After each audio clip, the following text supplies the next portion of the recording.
Hello, hello, hello, hello, hello. So what are we doing? We're going to try to come up with some... Where are my support incantations? This is heals, heals. This is cure poison, which is 7 FP. We also have the flame cleanse me. Alleviates build up and cures poison and scarlet rot. This is alleviates poison and cures poison. Okay. Let's see here. Magic, damage, holy. Alleviates death blight buildup. Yes. What's this one?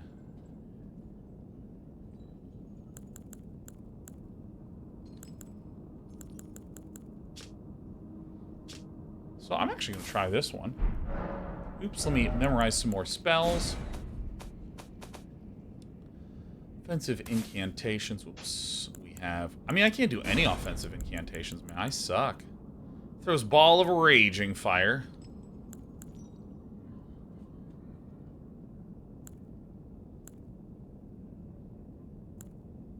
Flame of frenzy.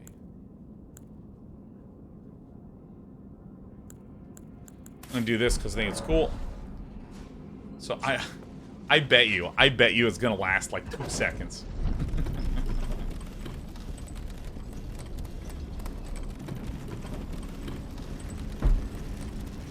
Fat rolling spelly boy, hell yeah. Let's. So I'm actually curious about this. Oh, do I just literally not have the? I just don't have the 22 FP.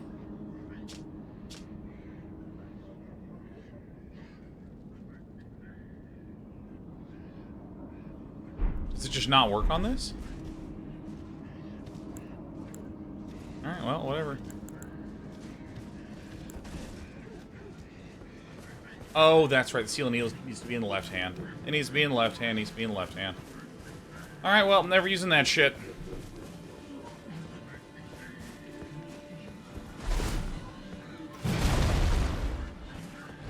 Are we joking?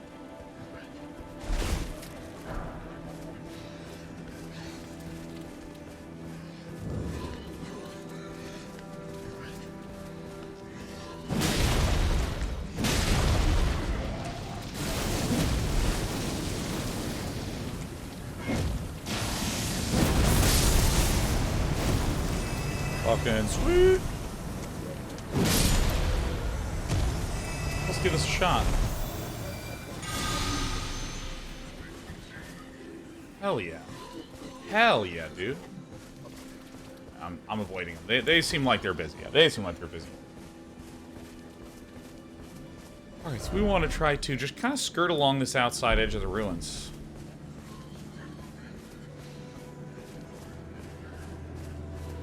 I love how every area in this game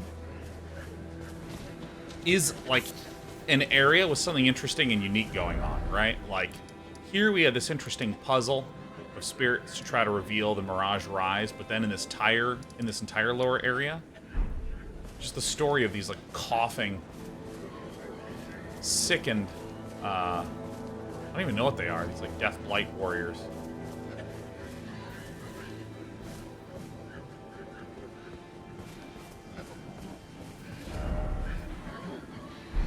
How come I can't see this? Ah, got him.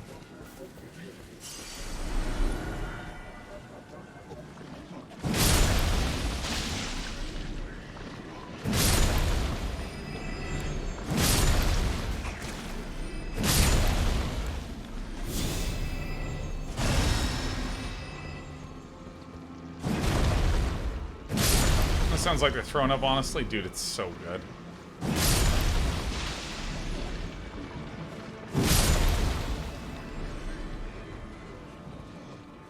Mimic says, I've done a ton of research on the lore, and I can't for the life of me figure out what the Wormface's deals are. They're just kind of there. You mean these guys? With their sagging tentacles faces?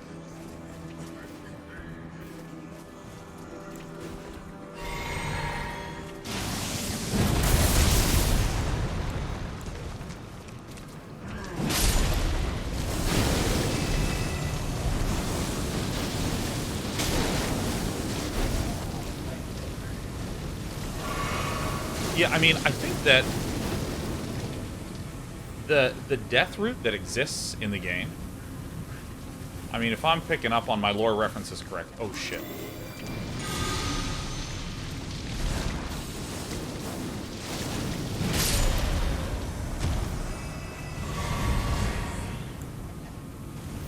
My understanding... Look at my little fucking move. I had no idea, man. It's so good.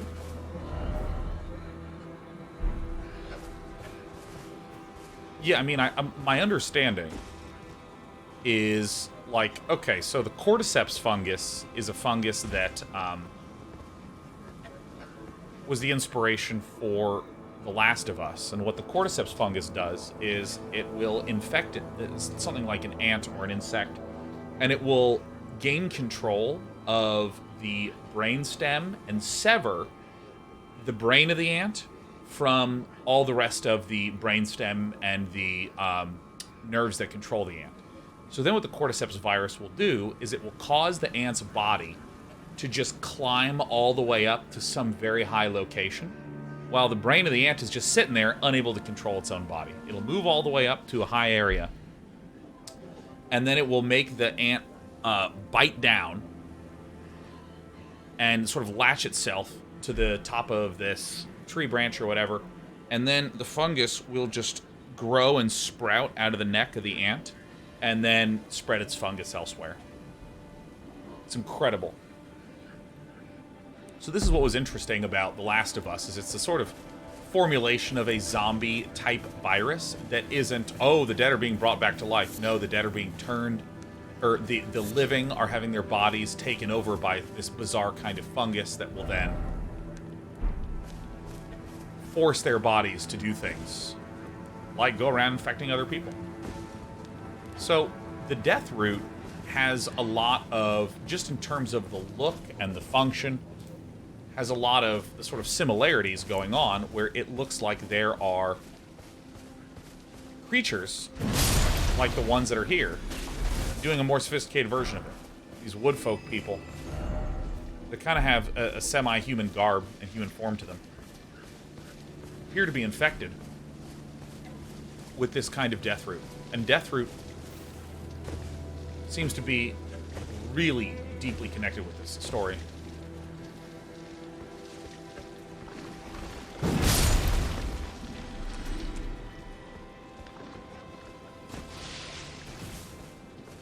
So that's what I think is going on. We're in an area where there's tons of death route.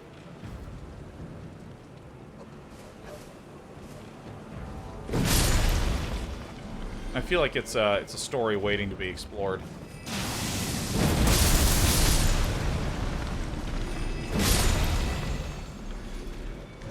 Oh shit.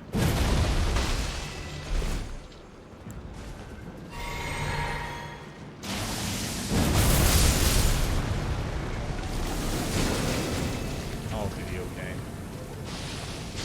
What the fuck is going on?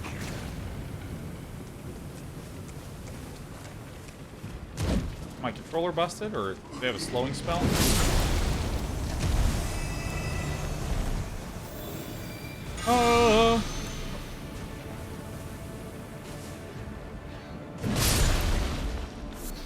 And this is like the classic example of environmental storytelling, right? Where, like, let's imagine that you're not like me.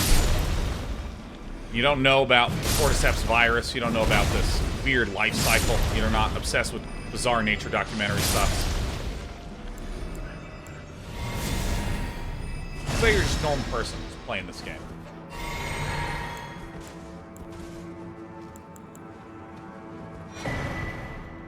Icon shield.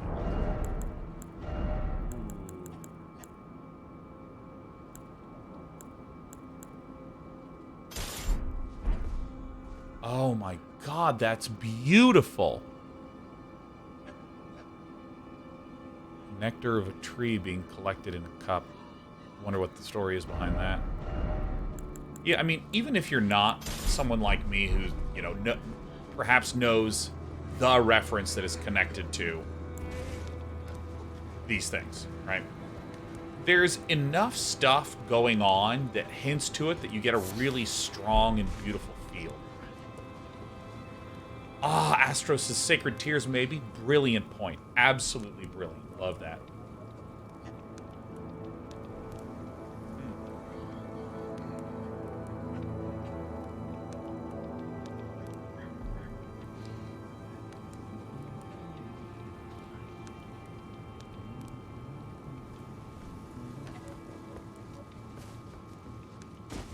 Alright, I zoned out for a second.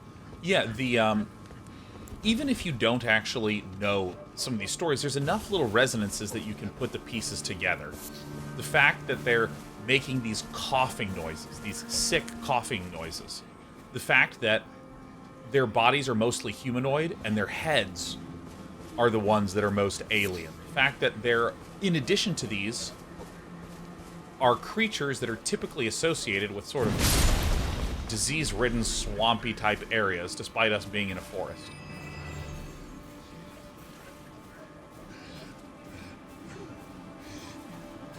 The fact that it causes an in-game effect called Deathroot.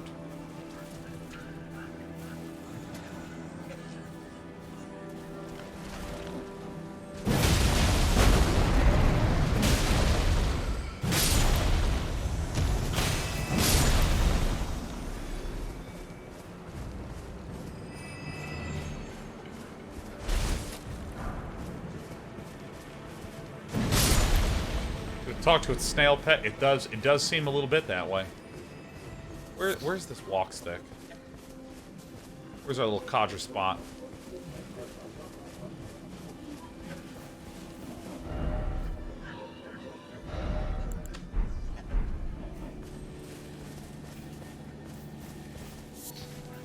I think there's like this is what David Wolverton talks about when he speaks of resonance and why resonance is so important to storytelling, you know. Like, have you ever gone to, you know, listen to, like, really large choirs singing when they're all hitting that exact same note? It's beautiful. And when they're all a little bit off-key, golden slam, heading in with the booties. You hear an enormous choir, and they're... Oh. And they're all singing the exact same note. I mean, it's beautiful. Like, the entire space fills with this moving, like... Oh, bad. It's incredibly moving, beautiful, like the sound, it's drenching the entire area that you're in. And if you ever listened to a bunch of children fucking singing at the same time for like a school play, and everyone's off key and they're starting and stopping at different times, you know, you're just like, oh fuck, oh god. You know, when you take something like the Fallout games, like their core resonance in the Fallout games is the idea of the post-apocalyptic. That's what's up. I need to go to here. Did I already go here? I may have already gone there. You know, it's all things post-apocalyptic. And so you start to get these resonances from all sorts of post-apocalyptic games and media. Yeah, I already went here, didn't I? Cross through here. You get the buildings that are sort of blown out. You get, you know, skyscrapers that are crumbling. You get that sort of thing. You also get themes of radiation. Themes of scavenging. The core mechanics are scavenging.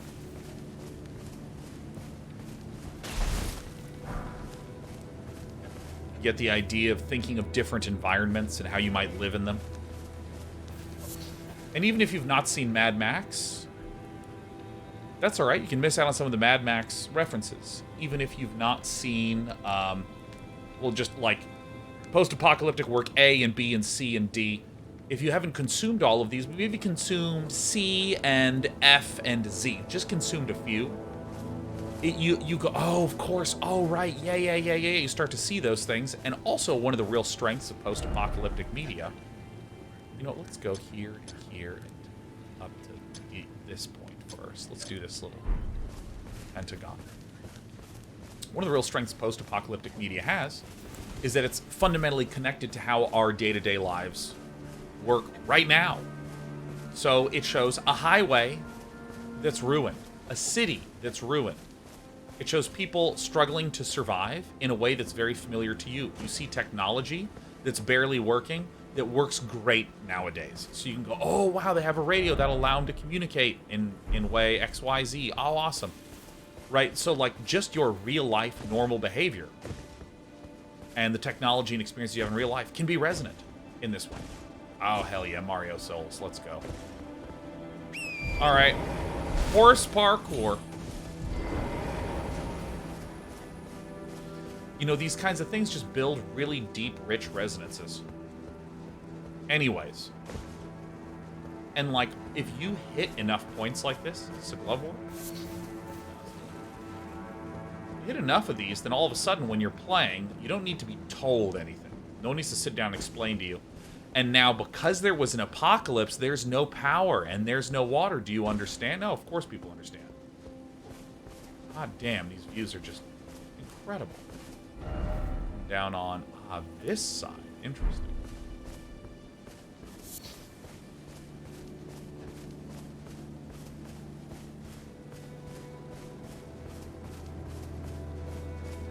So, I mean, this is, like, what is meant by the idea of making something deeply resonant. Alright, so there's a little windmillies here. Windmill hillies. It's a good place to go to next. This, you know, this is really what's going on when it comes to environmental storytelling. We're layering tons of these little resonant bits. Okay, there's monsters, but they're coughing. They're coughing, and they're humanoid. Oh, interesting. You start to build on more and build on more and build on more. Ah, it's great.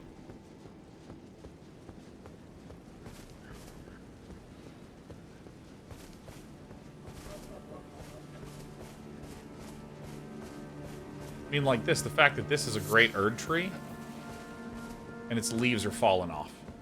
Huh, well, the other one seems to be doing well. I wonder what that is. We sort of know how trees work. That illness and sickness and disease and plague can contribute negatively to the health of trees and people. It's all there. Oh, it's so good.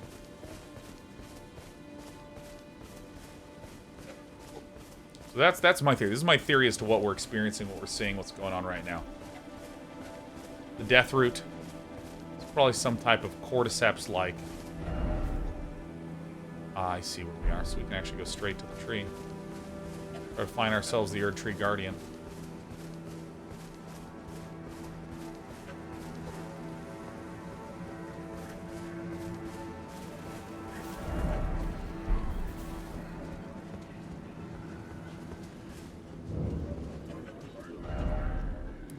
Oh, we were already in it.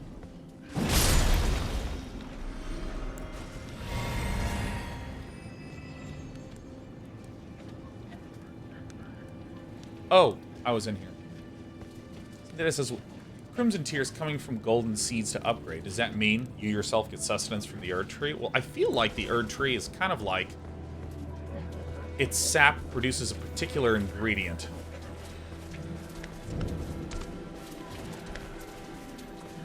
This guy's fucking huge.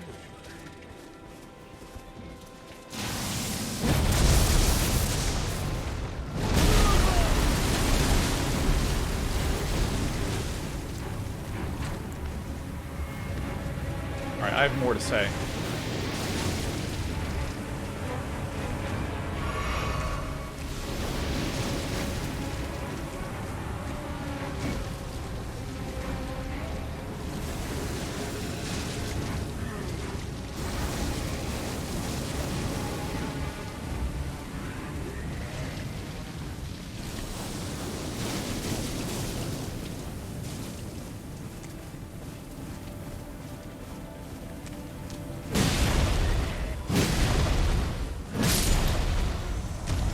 Okay, so I think I am to understand that these might actually be the Erdtree Guardians and Erdtree Avatar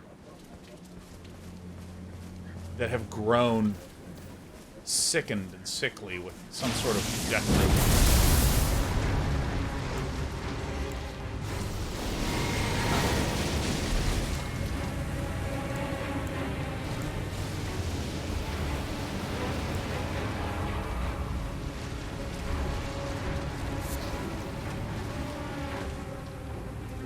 Pickle, huh?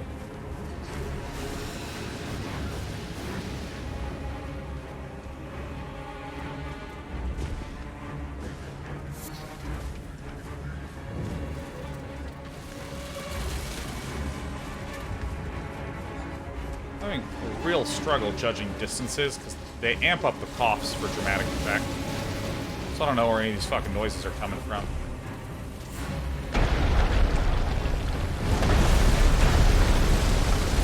Can you lock on, please?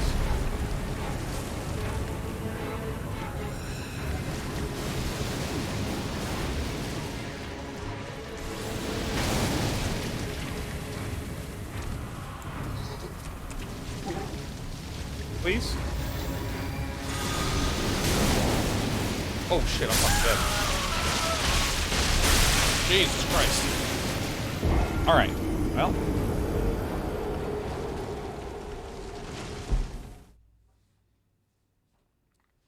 Yeah, that was some build-up. We got wormied. Is there really not a single fucking...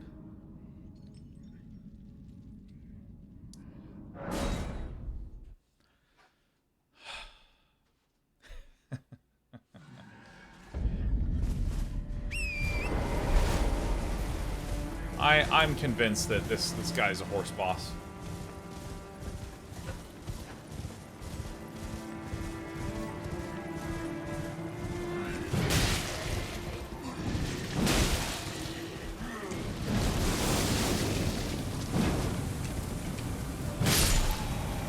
Question, if I do this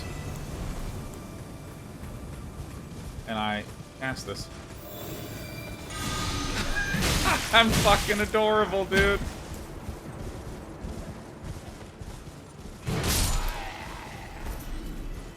Alright.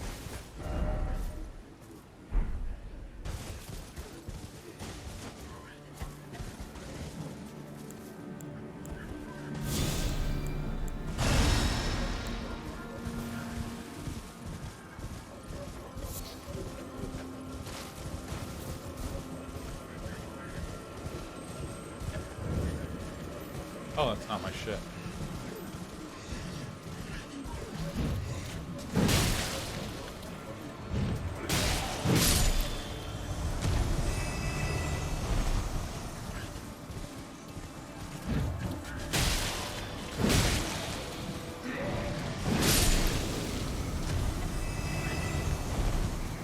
This is the horse region.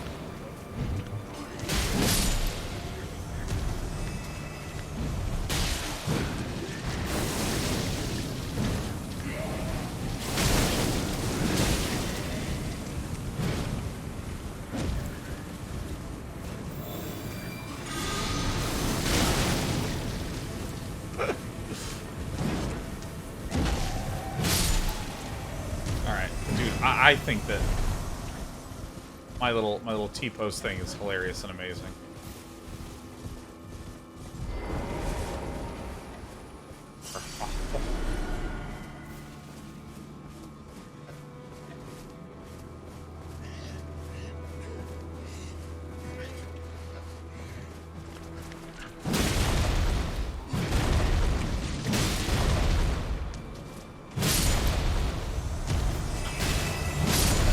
Greatsword is just, it's pure fun, man.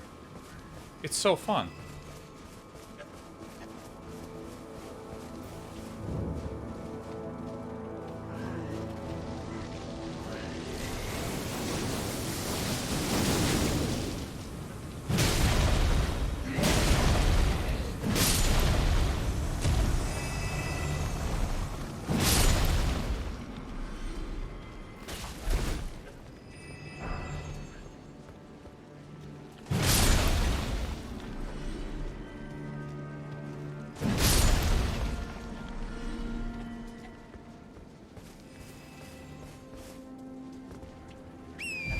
So, Wormface, if we want to take on Wormface, we really gotta, like, clear out this area.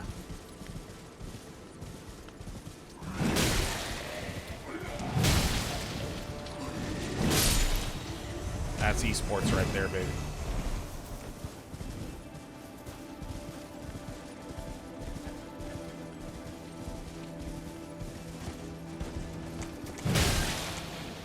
go, Torrent. Alright, Torrent. Oh my god. Ah. Ah. Now, where am I located here? Ah, we're over here. Nice. Yeah, because I haven't explored this area yet. So this is where Wormface is.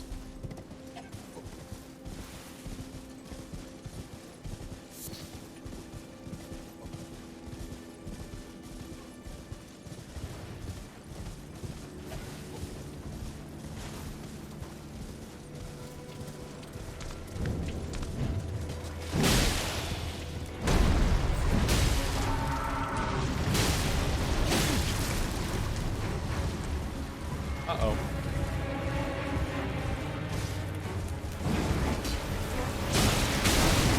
Oh, shit.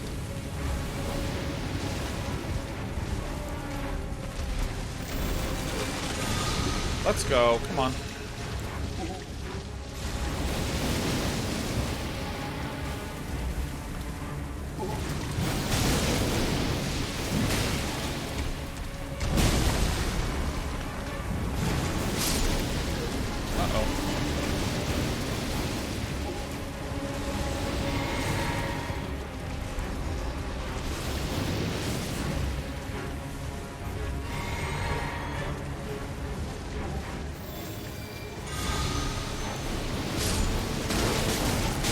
Oh, fuck. Damn it all to hell. You know, I might actually just smash my face in against this bastard. He's just like... He builds up the death route so fucking fast.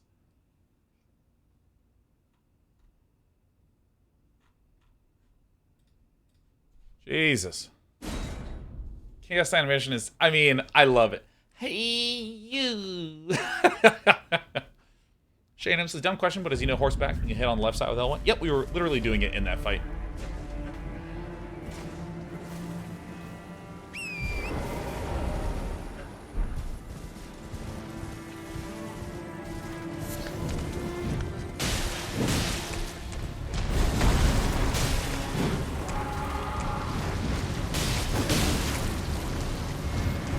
Ah! Oh, shit.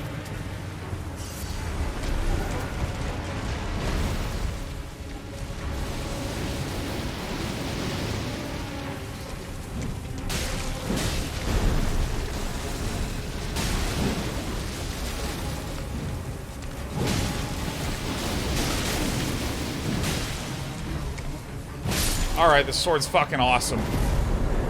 Hell yeah.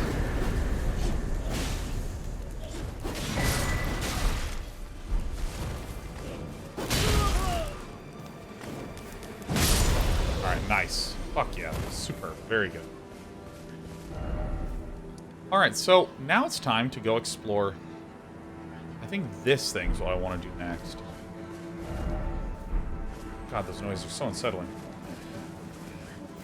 Don't think, just punch. I truly think that that's an Erdtree avatar that just got polluted to hell.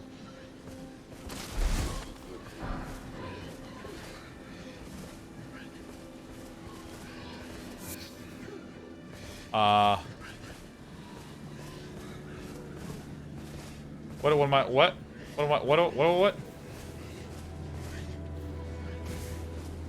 Is this bugged? Anyone know what's going on?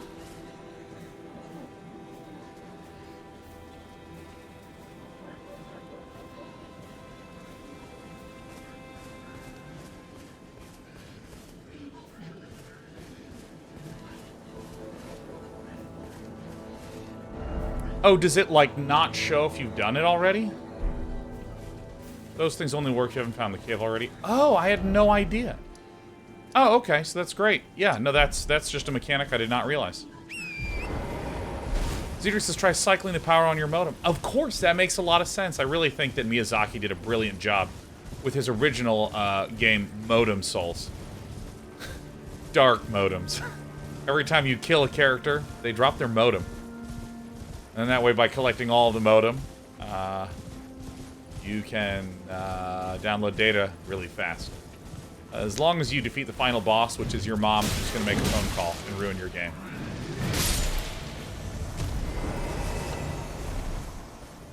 Build your own modem. We want to give players the chance to build their own modems. We believe that it's a fun and rewarding experience to not be able to get on the internet unless you fucking have to forcefully try for a long time.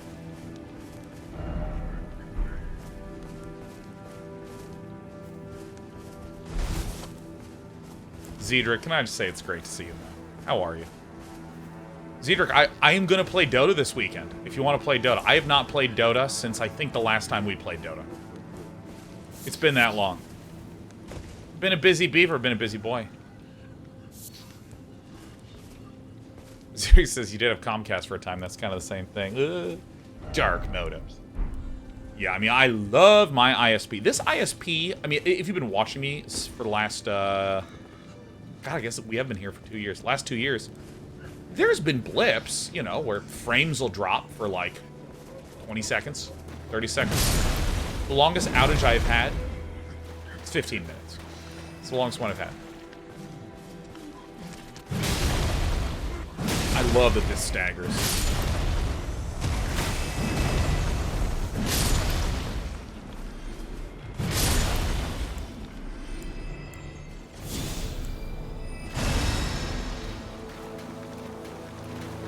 Ethan says, I love living where pretty much the whole country has fiber. Oh, let me guess. Sweden? Oh, shit.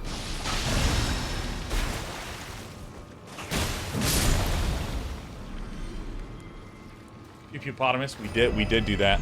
We did figure out the New Zealand. Oh, you're a Kiwi. I had no idea.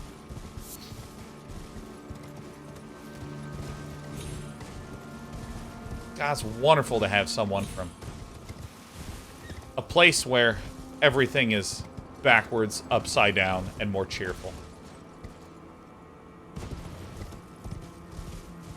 You know, it's funny, I don't know if this is the case, but, like, my understanding is that one of the real bizarre rarities of New Zealand is that the Prime Minister is liked at all.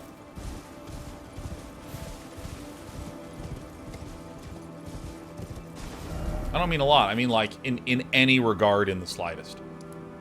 Which is crazy to me. That's like fucking nuts. Like, what the fuck does that even mean? Alright, so we've actually explored this area. We're not going to go here yet. We feel content that we've discovered everything that's here. We can go up. We obviously can. I may as well do that just to clear out this bridge. Just make sure there's nothing here. Yeah, because, I mean, like, I think that having an approval rating that is, like, a non-negative number is, like, really rare.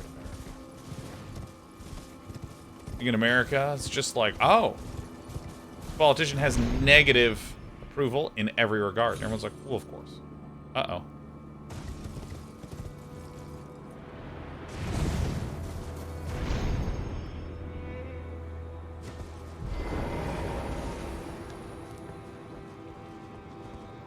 Look at this guy vibing.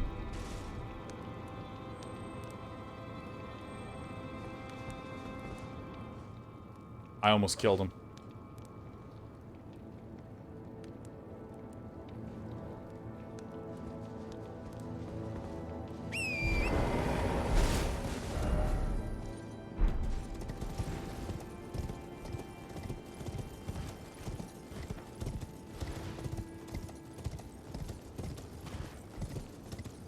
Windmills are beautiful. So let's see, how do we actually want to scour this plateau?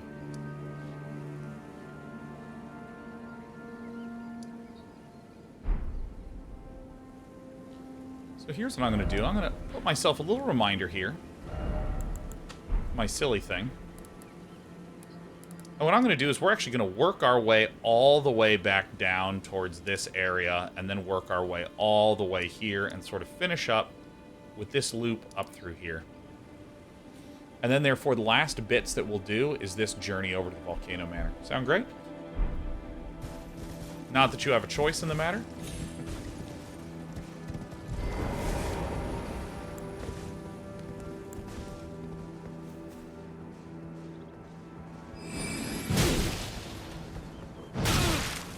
it's fun to do some of these.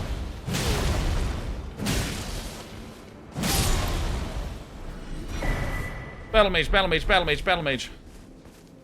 Well, it doesn't weigh 1,000 pounds, so I'm not interested in it. Oh, we have enough for a level. Huzzah. Very good. Huzzah.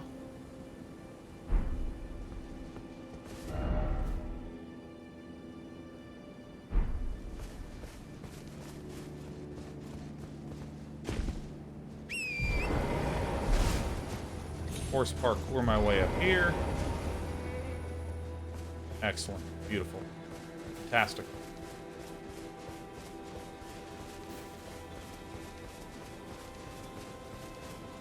Oh, look at that. Look at that beautiful view.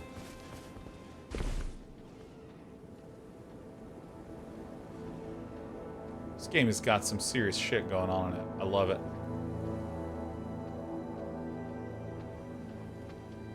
Oh, yo, yo, yo. Kiyosaki says, what are your thoughts on video games using authors for their baseline story like Elden Ring did with George R. Martin? FromSoft has shown interest in working with Brandon Sanderson next. I don't know if FromSoft has, if that's actually true about FromSoft talking to Brandon Sanderson. My understanding is that was Bandai Namco speaking with Brandon Sanderson. But I'm still not answering your original question. Oh, actually, let me make a quick point. Anytime it's like this person talked to this person about having interest, that kind of, to me, sounds like celebrity drinks water. You know, it's like, okay, sure. Like, doesn't mean... It literally means nothing to me. It's like a negative value statement. Excuse me, not a negative value statement, a non-value statement. What is this? Is this in this? Oh, fuck yeah.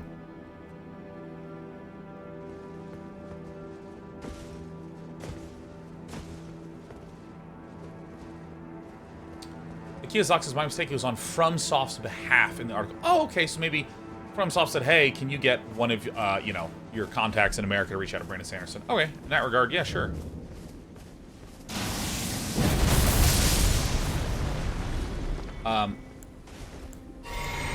Yeah, so, like, what do we think about using famous authors for this sort of thing? So, when you have a world like this, one of the...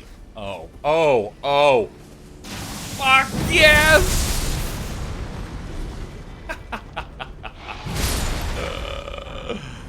Oh yeah, that's so good. Giant rat ashes. Dat rash. If you're trying to build... Okay. Let's think of a game in 3 parts. 1, trying to come up with what you actually want the game to be, right? Your general pre-production, figuring out this sort of stuff. Second is, hey, we actually have made a thing that's playable, that's functional. It's good, it works. And then that third one is the polish, elevating, making the details rich, making it incredible. I mean, this is like your X-shaped process, right? Where you start on the left of the X. There's all these ideas, all these possibilities. How do we narrow in and try to find something that's good? And boom, that's when you hit the center of the X, when you actually have something that seems like it holistically works, and then you add. So, like, when you like, let's say, take something like Pixar films. Pixar spends a really long time trying to nail down what the world is, what the story is, making sure everything has really good, nice, clean story beats.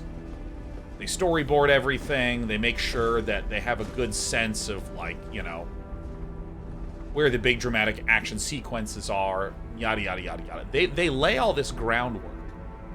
And what this allows Pixar to do is to, in that final half, with regard to polish, elevating, making it really awesome and beautiful, it's drenching in details.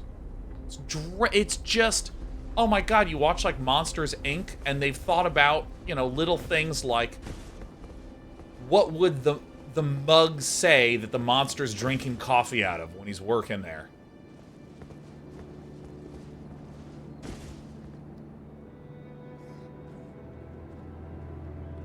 Oh, I love the implication of this. shoreline in the distance. Incredible. Right, they can do all this work building out all these details, and there's all this richness there. Oh, it's incredible.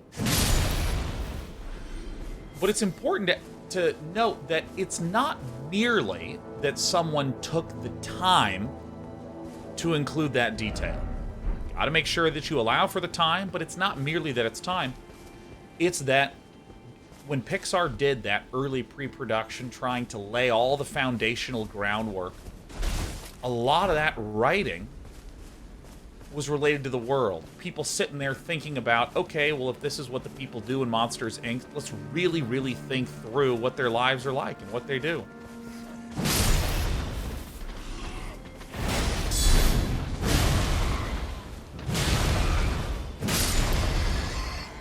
And they really flesh those out. Because then, you know what this allows you to do?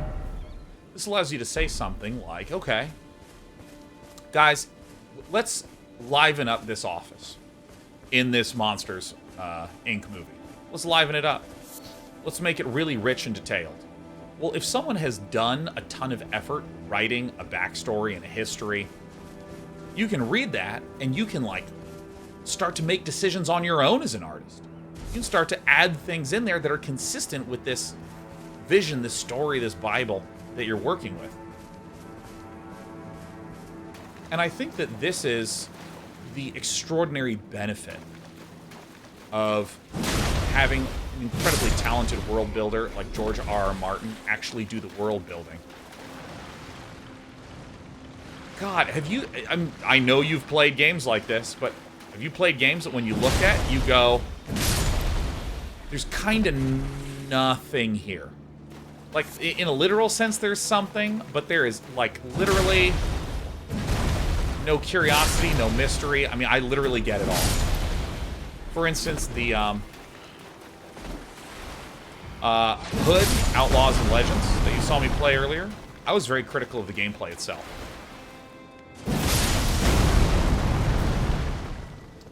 But it's like, you know, there wasn't a cool sensation of rich story and something beyond and something additional happening. There's none of that stuff. Clearly, there was not enough time either put into the writing beforehand or time allowing it to shine later on. It was just very sort of generic, you know. And so when I think about, hey, we got George R.R. Martin to write our stuff. Well, look at the sheer amount of content in this game. Like, just... oh my god, there is a capital city. Okay, stop. How are they going to decorate it? What are their values? What are they all about? Oh, look at George R.R. Martin's story Bible. Oh, they worship the Erdtree, so of course in their courtyards they would have minor Erdtrees be part of the roads in the journey into the city. Of course, they would adorn all of their buildings with gold color on the roofs. And when you go inside of them, there's tapestries related to the trees there. Of course they would do that. Of course, roots and pieces of the tree would be curled and spiraling around their city. Beautifully, you know? Oh, we want to have a volcano manor because we think it would be cool to have there be a bunch of people that lived in a volcano. Yeah, well, gosh, we're going to actually have someone spend some time thinking about how that works. What the fuck is going on here? What the fuck?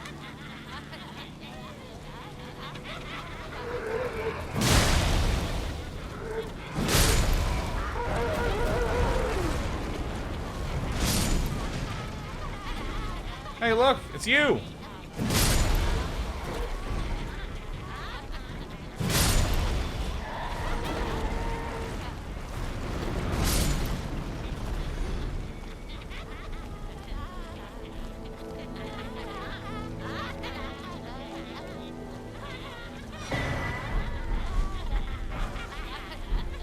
Wind Knight Swords.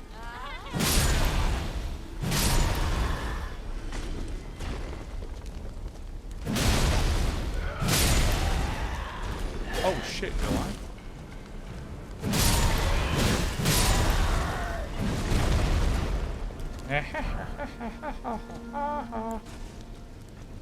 Oh, hi.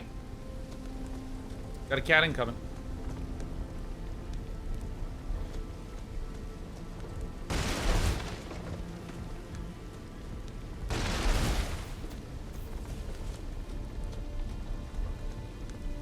Anyways. If you wanted to try to create this volcano manor or this hilltops of the giants, there's actually so much to think about before you actually begin to build. Before you actually begin to place down assets. There's so much to think about. And if you have an incredible world builder who has a finely tuned ability to just think through this sort of stuff, and has demonstrated capability of creating living, breathing worlds. Yeah, I think it's amazing. You're gonna save a ton of time. You know, like, I remember... It was the... Oh my god, I can't believe I'm forgetting the name of the founder of Clay. Said that the biggest mistake, the biggest waste in gaming is building the wrong thing. We've all heard stories of, like, you know, Titan and Blizzard, where they, you know, it was the game that was going to be everything for everybody. Actually, I do want to go here. It's going to be everything for everyone. Just the scope kept growing, and it was unclear what the game was. Pulled back, made Overwatch, bam, crushed. Right? Stories of Anthem. We have flying, we don't have flying, we have flying, we don't have flying. Right? Like, oh my god, it's just time wasted. Could have been spent building the right thing.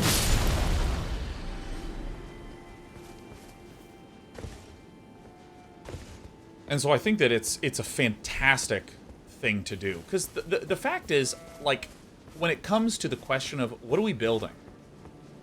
I mean, most of that shit is pre-production. I'll make this the last place that we go to, right? So we sort of, like, make a little wall here. Like, you know, if gosh.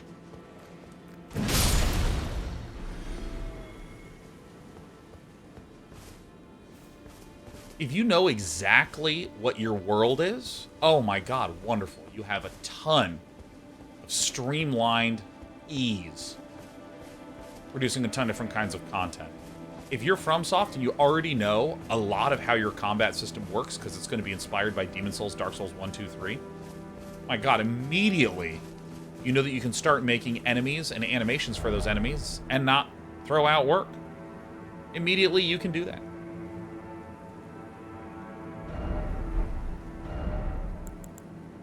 You know, it's like these... Actually, no, I don't want to do this. So here's this ridge. I'm going to go down this way first. Like, this eliminates so much. Like, did any of you ever make maps for StarCraft using, you know, the Brood War modding tools? Or the Star 2 modding tools, or the War 3 modding tools? You guys ever do this stuff? Modding tools are, like, fucking incredible. I remember being a kid, opening up the Warcraft 2 map editor. Oh, Day 9 is so old. I remember opening up the Warcraft 2 map editor, and I was able to make an entire map so quickly that it took me longer to beat the map that I made than it took me to make it. Like, just think about that for a moment. I love that it staggers these big things. Oh. Like, really digest that for a moment. In contrast to one of my friends that's an environment artist who talked about how he fucking hated this one segment that he and his team spent 2 weeks working on. And it's during a big dramatic action sequence where the player spends 15 seconds running through it. He was like, well, that felt like shit. We spent 2 weeks of work and got 15 seconds of gameplay. Sure wish the designers rethought that one, you know. I mean, and it was beautiful. It was a really beautiful sequence.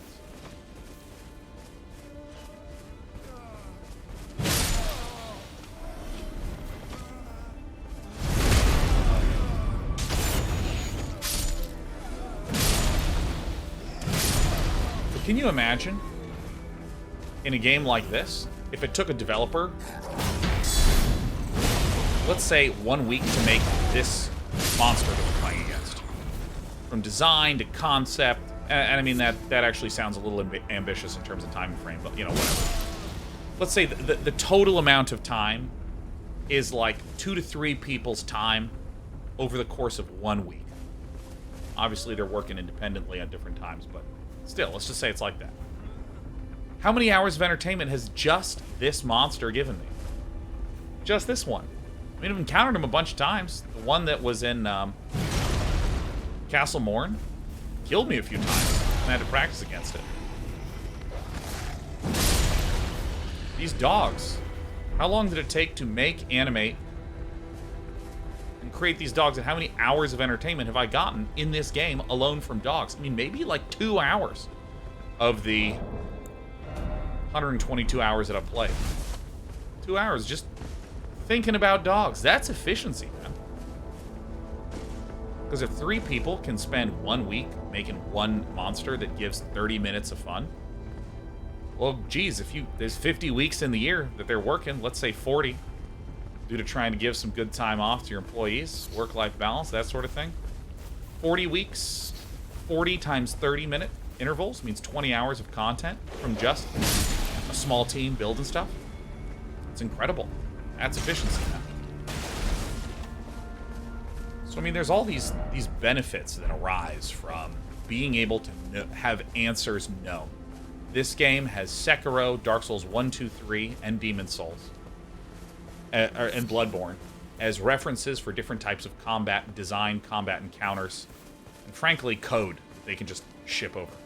Zeter says that's a delightfully optimistic production schedule.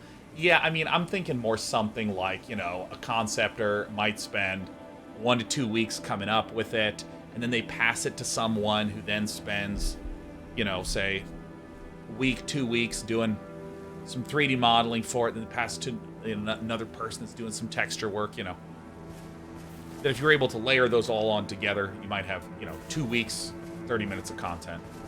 Or when I say 2 weeks, I mean like several people, if you took all their work spread out and then layered them on top of each other, you know, since they're able to work asynchronously. And why did I choose 1 week? Because it makes the math way fucking easier in terms of communicating with a live audience, you know. We're not necessarily going for accuracy here. But I mean, hell, let's change it. Let's actually try to be accurate. Let's say it takes a team of 5, 1 month total, to produce one good enemy. One good basic baby enemy. And that's the concept we're doing for a month. 3D modeler working the next month. You know, and so on. Something like this. Going through. So from start to finish, it's like, you know, several months before you actually see it done. Well, great, we have disjointed work schedules going on. Going on up this way. 1 month to get 30 minutes of content. Hey, it's a bonfire. I haven't seen that in a while. Oh, I'm hearing these happy little bouncing babies. I'm hearing this shit. This is Psychosis Valley. Oof.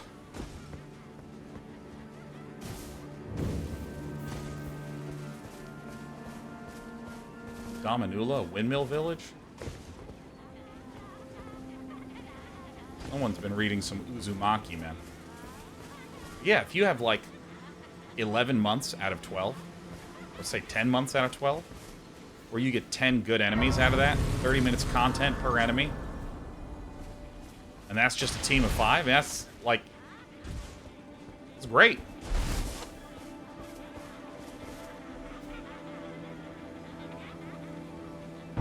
And then you start getting multiplier values by doing crazy shit like this. Like, dude, this little spinning lady animation.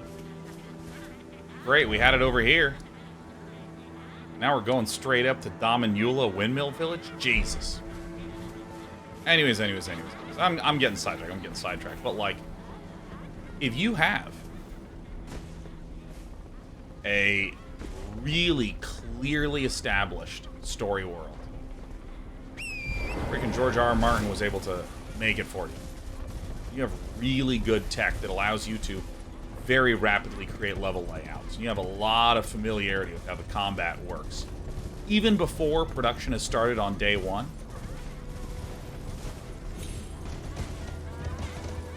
Uh-oh. Even before production has started on day one, you are much less likely to throw work away. Will you throw work away? Absolutely. You're going to throw tons of work away if you're working on anything creative.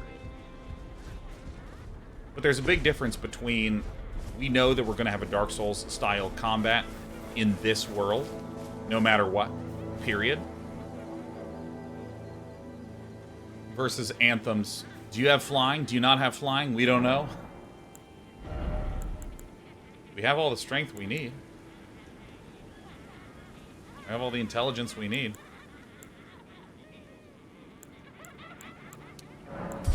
Let's start working towards medium rolls. I bet you there's heavier armor out there. And so, this all the way comes back to the question, hey Sean, what do you think about getting someone like George R.R. Martin to write the story? Oh my god, dude. The more you know on day one of production, the better. Eek, I hear a festive melody. No, no, don't skin me. My hide is filthy, I swear.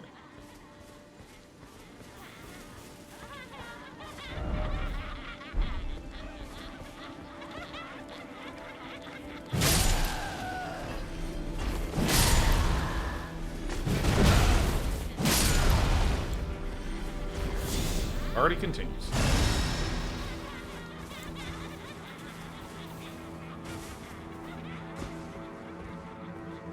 I mean, dude, just the sheer amount of shit that is in Elden Ring blows my mind. It blows my mind!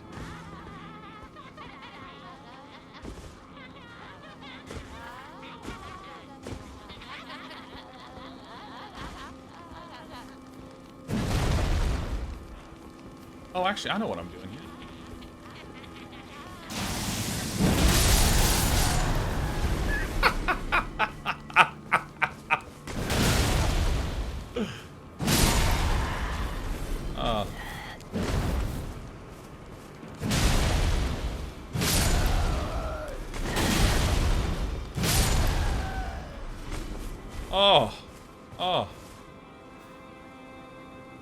Ultimus, do you think they'll be able to replicate the size of this game again with maintaining their every 2-year schedule they seem to have?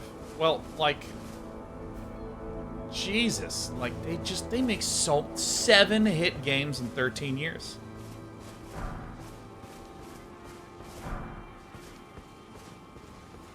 It's nuts.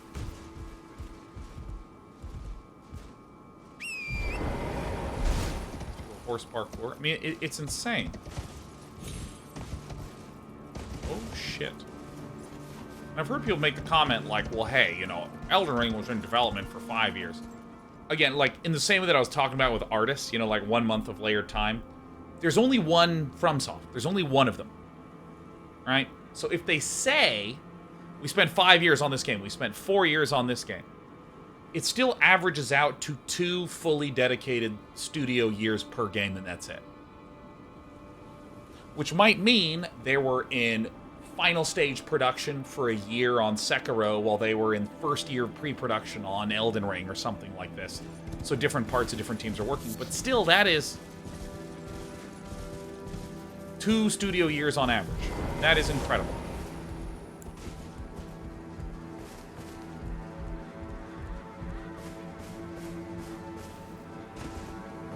Here I go. Ugh. Oh. This sword. And I think the fact is, like, yeah, there's Dark Souls 1, 2, and 3, but Demon's Souls is a good bit different in feel from the Dark Souls. And then Bloodborne is quite different. Sekiro is very different, and this game is a little bit more Soulsy again. I mean, they're not like copy pasting gameplay, and every single game has a shitload of content in it. I mean, it's not just that Elden Ring is gigantic, which it is. Make no mistake about it.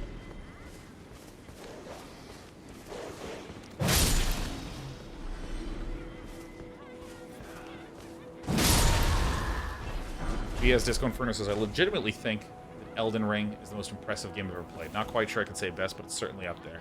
The sheer amount of holy shit, there's more moments is unbeatable. I know, it's just like, it's ridiculous. And I'm sitting here going, well, I guess we're not going to get to crumbling Far Missoula for another, like, 40 hours.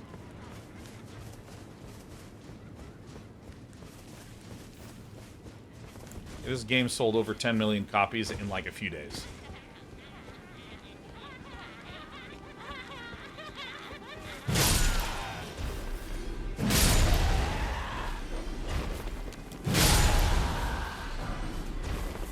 And frankly, I would not be surprised if, in the coming months, another 10 million copies are sold of their entire back catalog. That would really not surprise me. Oh, holy shit. That's incredible.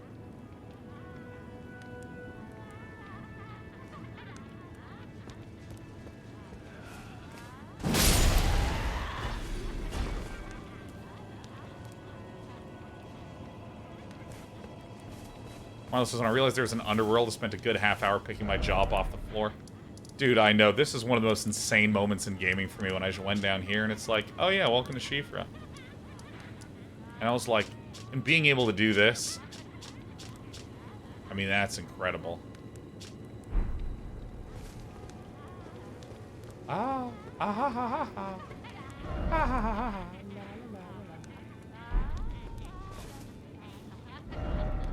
I don't think I need this. I understand why Dan is murdering such pleasant folk. There's experience in their bodies.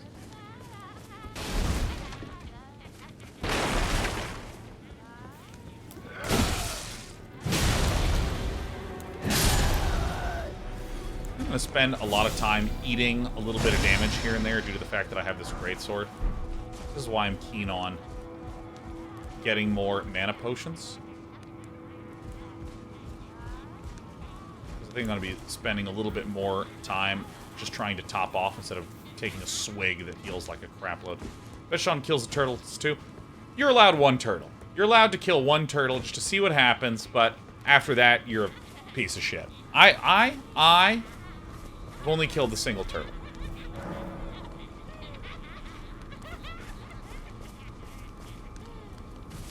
From the hacking coughs to joyous laughter. Ugh.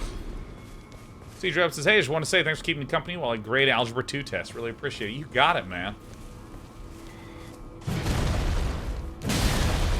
Oh shit, you're alive. What the fuck?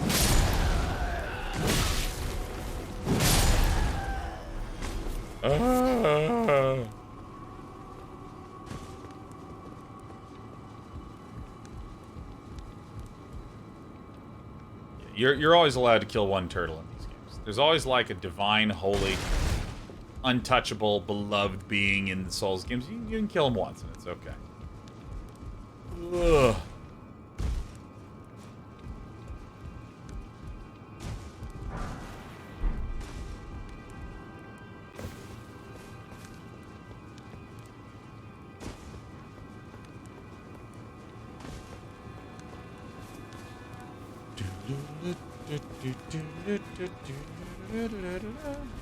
Yeah, you know, Nenod says, keep in mind the game engine that From uses for all games, including Bloodborne and Sekiro, has been the same from 2009's Demon's Soul with gradual improvements. Yeah, you know, there's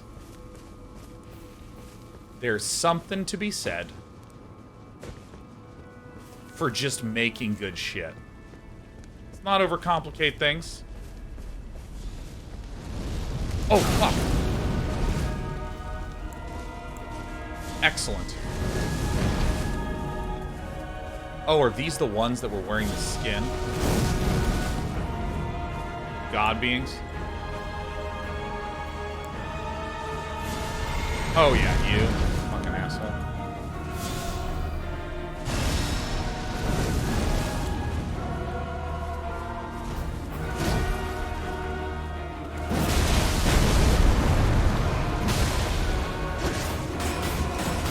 Look at my stamina!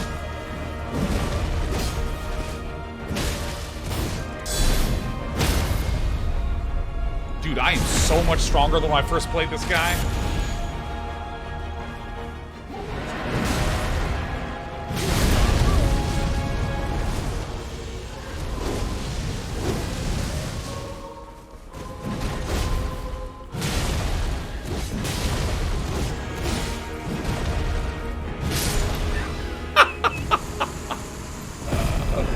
Holy fuck, man.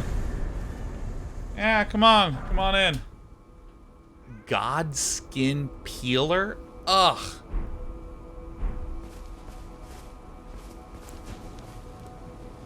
Yeah, we're yoked, dude. We're like absolutely fucking ripped. So now I get to go down this way. Sick.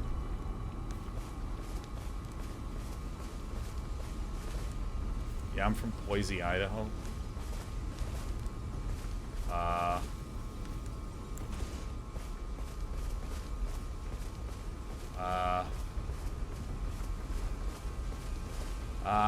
What? Oh, there it is. There we go. But yeah, like, I think there's something to be said about, dude, just make some good shit, dude. Yeah, let's not spend so much, you know, as much as I was talking about pre-production, setup, making sure that you know what you're making, all this sort of stuff. You know, there's this sort of infinitely scaling amount of, dude, well, we can't start yet. We need to keep preparing. We need to make sure the engine is perfect. Oh no, there's new technology that allows us to leverage machine learning to do up resolution scaling and shit.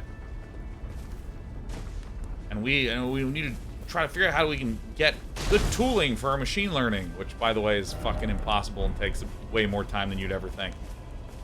Oh yeah, we need to make sure that we can, like, get all these extra fancy bells and whistles. There comes a point where it's like, dude, let's just make something cool. This engine that might be outdated, that might have lots of stuff to improve. Can we make cool shit with it? Yeah? Alright, let's make more cool shit with it. Let's stop pretending that we're constrained by tech when really we're constrained by quality of ideas.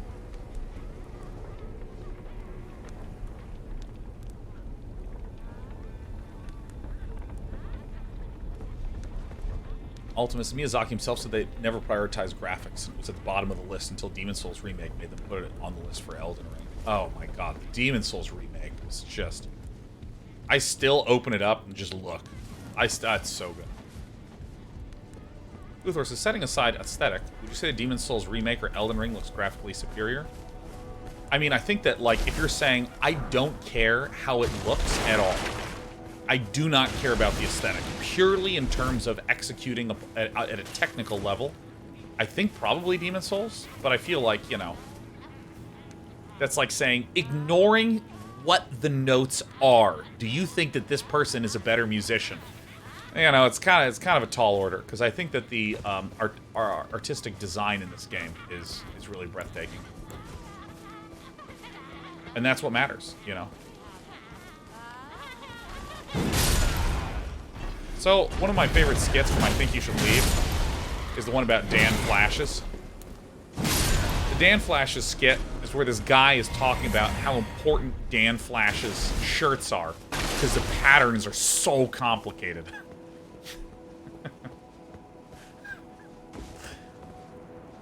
And, like, I mean, honestly, it feels a little bit like what you're talking about, where it's like, dude, no, you understand, this shirt has, like, the most complicated pattern. You have to get the really complicated ones. It's like, no, you don't. Fire's deadly sin. Oh, yes. Oh, yes, fire's deadly sin. Was that an incantation? Alright, excuse me.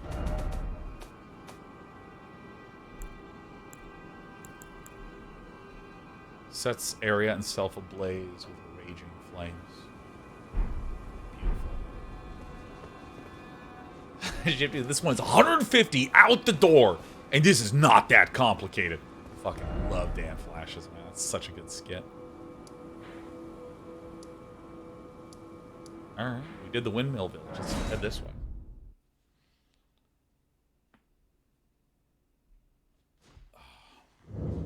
Nice. Alright, we're going back down. So we're going to continue to work our way, like... I'm gonna go kind of like explore this.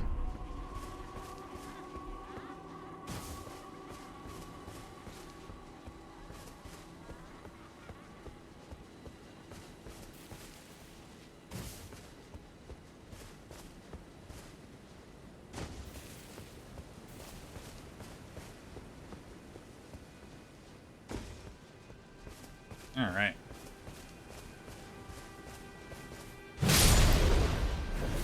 Hitting dogs. 30 minutes of entertainment. It's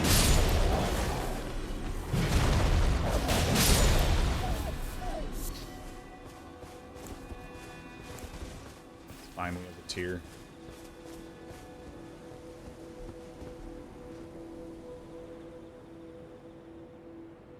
Oh, fucking love this.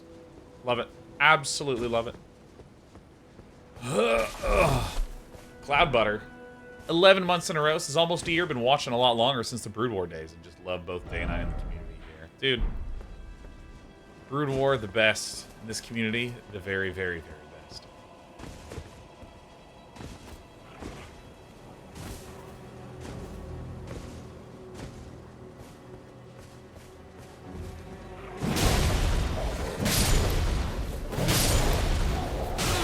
I am huge.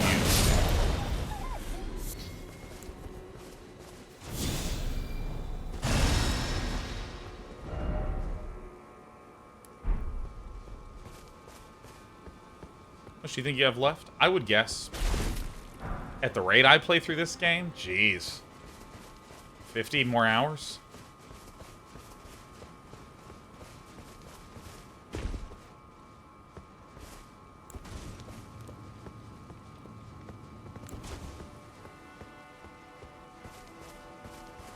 Sean, have any more TV show recommendations?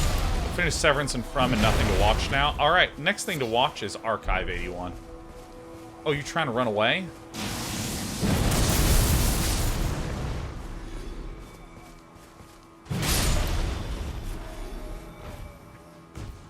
Archive 81 is great. Got canceled and I'm fucking... I'm ruined about it. So we're trying to head towards 2 and 3. We're trying to do some remedy hunting. We've already seen Archive 81. What are some other good shows? One of my most regular recommendations is The Terror. That one is really good. Alright, the order has changed.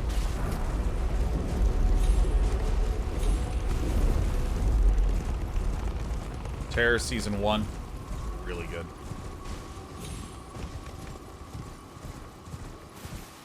So let's reroute ourselves, huh? Shall we? Peel off this.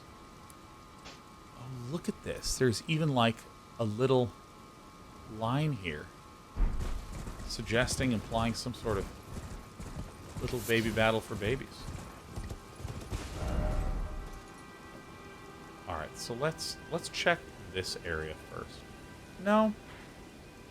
Let's go straight back to the gate and do something kind of like this is the order. The Terror is really good. I mean, it's also horrifying, but it's like really good. If you're in the mood for some fucking gruesome shit, man, you should watch The Terror.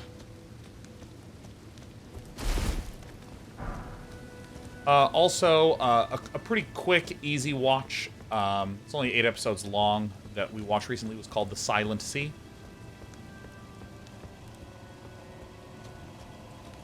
Did anyone ever watch the Korean show Hellbound?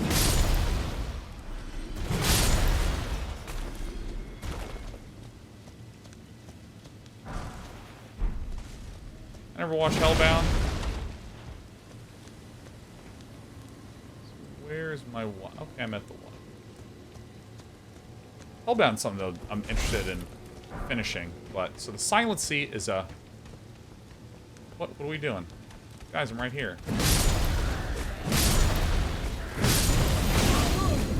Holy shit, damage.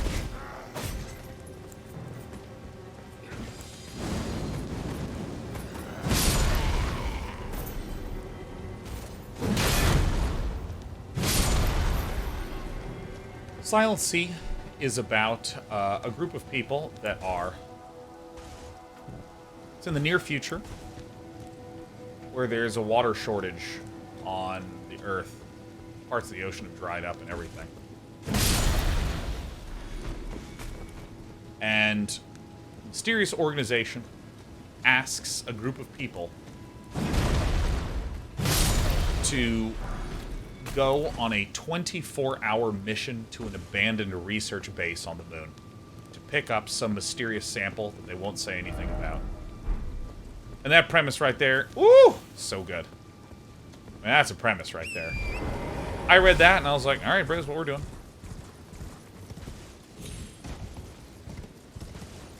That show is really great.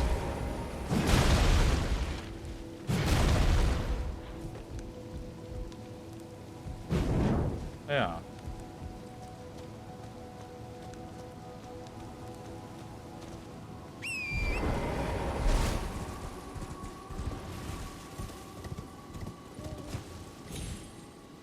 Oh, get up, get up. Oh. You know, I was watching Only Murders in the Building. I kind of forgot about that show. I guess I should go back and finish it, but I mean, really, Severance is the greatest TV show I've seen in years. I mean, it's just incredible. Even From, I was into, and then we actually, like, stopped in the middle of an episode to, like, do something or other.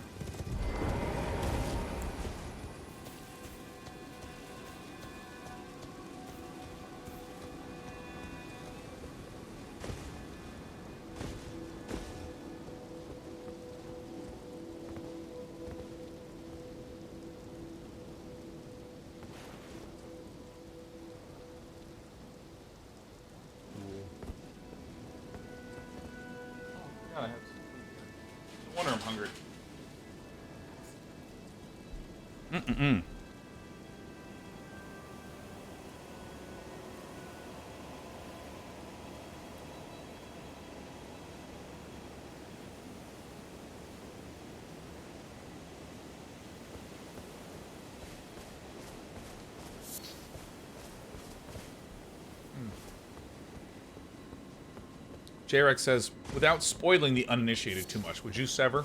I would not. I would never, ever, ever sever.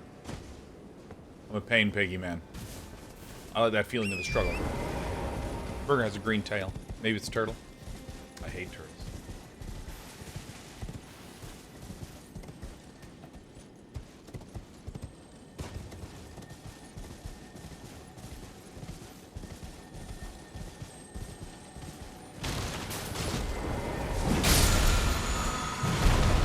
Lightning slash.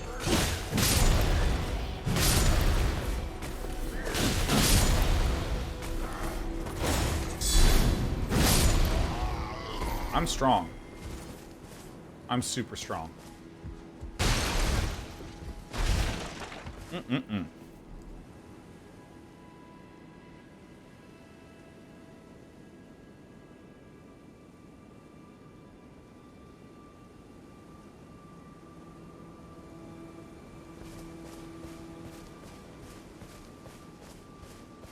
Yeah, From had a really cool premise, and it was actually cheesy in a way that I thought made the show better. Because, I mean, the show has a really grim premise. So it's like, well, there's got to be a little bit of cheer somewhere. What is this shield? It's a giant slab of rock. And I'll be honest with you. It rocks. Feels good to make that joke. Feels quite good. I'm passionate about this joke.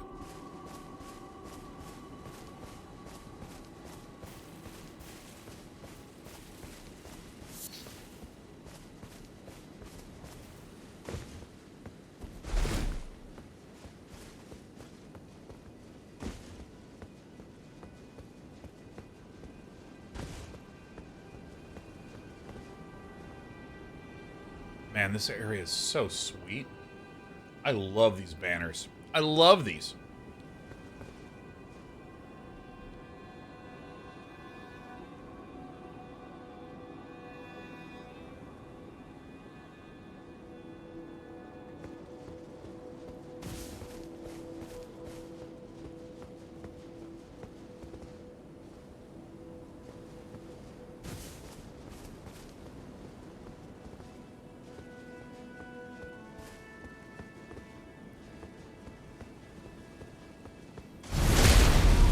Boom.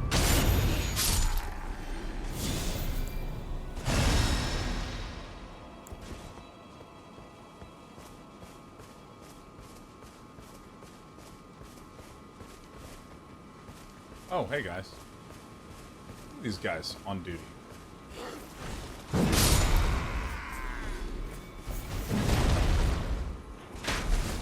Hell yeah, I'm rolling out of the way. Bam! Archive 81 should have been one season. Well, I mean, it's canceled, so it is one season. But I think it was a really great season. I mean, that was a really great single season.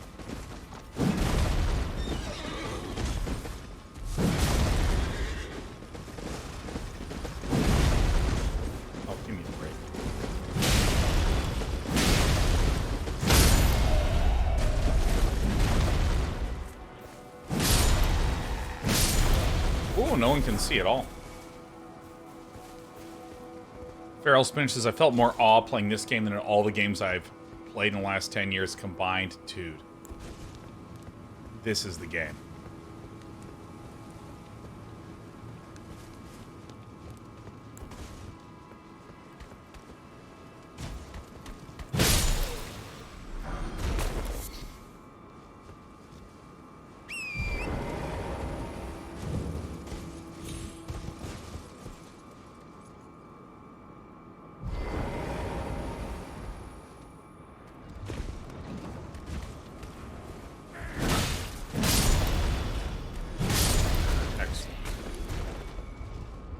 Oh, I didn't even realize there was one down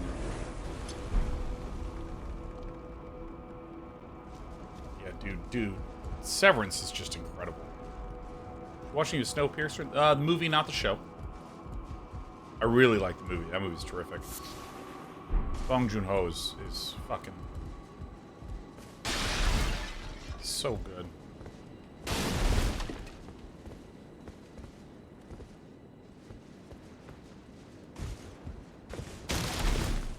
Else over here?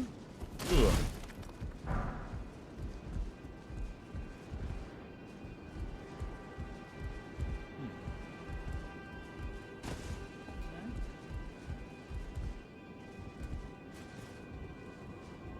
And as today, I learned there's a sub-genre fiction called climate fiction. Oh yeah. Getting more popular all the time.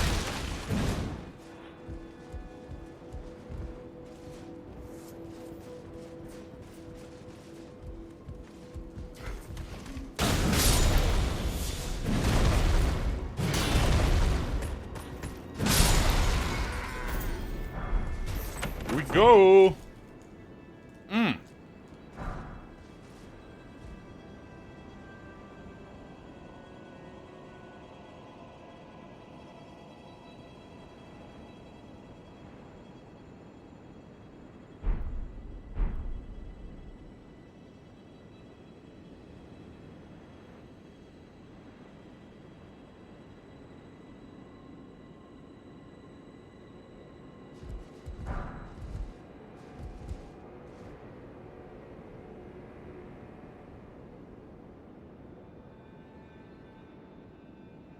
Alright. Sick.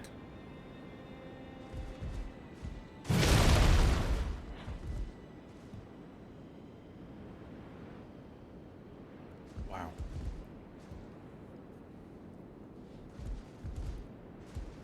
Oh yeah, is the Expanse a dead show now? That one got canceled? Or like, it just hasn't been renewed yet?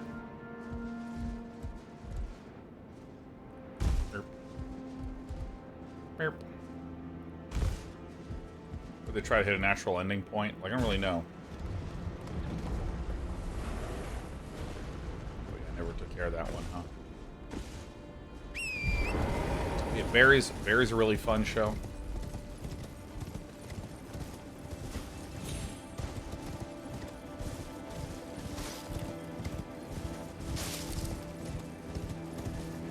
Corridor says, Expanse is done, because any continuation along the current books would be really hard with the actors.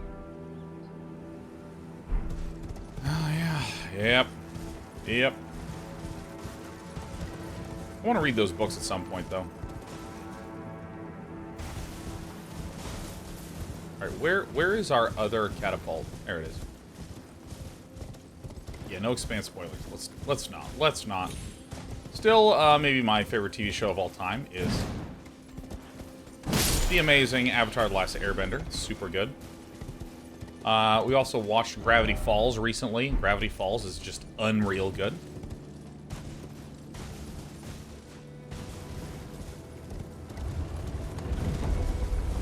Oh. Okay, sure. You watch Dragon Prince? I watched like 6-7 episodes of it. And the animation style, I found off-putting for some reason. Something about it didn't really resonate with me. And overall, the show, I don't know if I was in a weird mood when I watched it. My mood will always have a big impact on what I like about a show.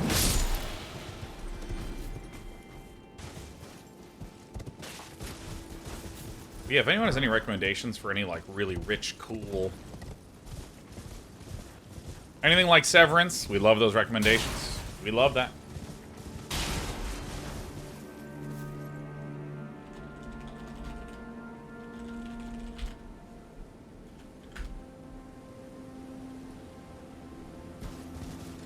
The Owl House. Oh, I've heard some people recommending the Owl House, Dredog. What's the Owl House about?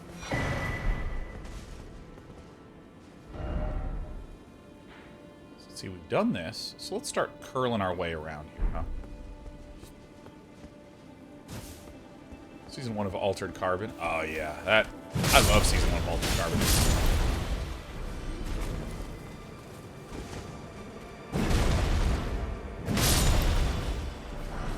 Called the Owl House? Undone, says Doombringer Realm. Ow, you jerk.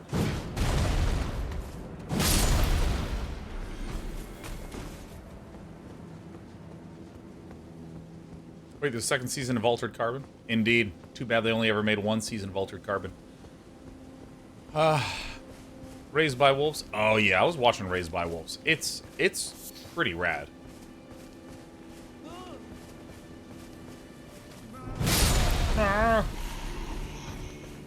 I like things running away from me fearfully. It makes me feel powerful. But yeah, what's the Owl House about? What's Owl House about? Maybe I'll start that tonight.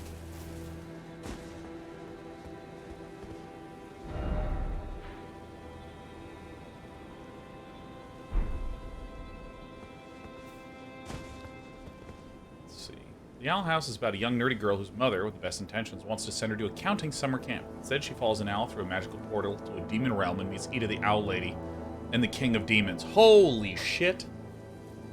Now that is how we do it.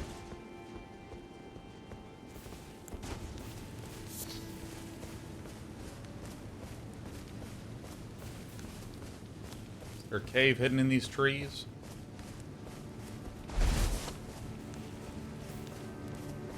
Invincible. There's just a lot of really good stuff going on.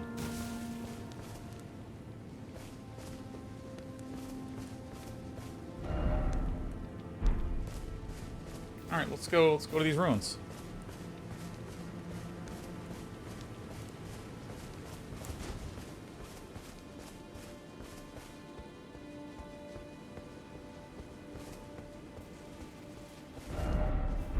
Does this even have a little thing?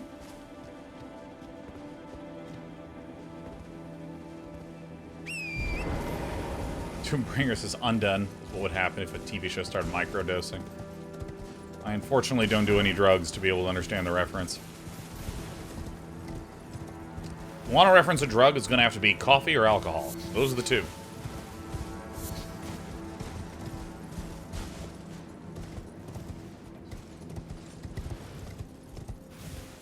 Okay.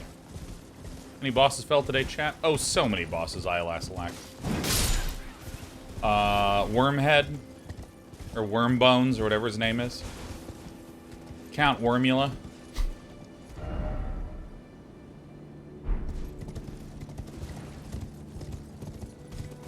Watch Arcane? Oh, that's something I actually still haven't done.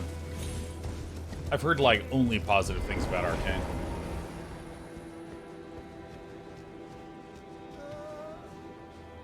You got it. I'm a kind god.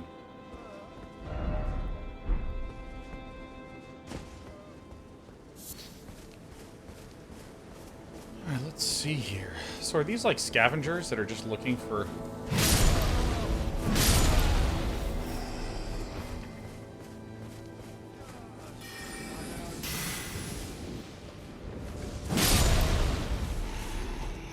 Is that just lightning striking a plane?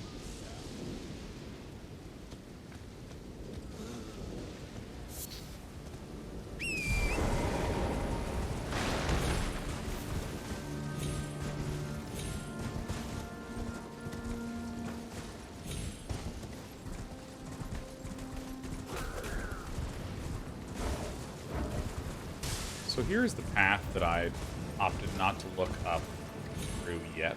Oh, come on, game. Ugh, I need to work on my horse parkour so much.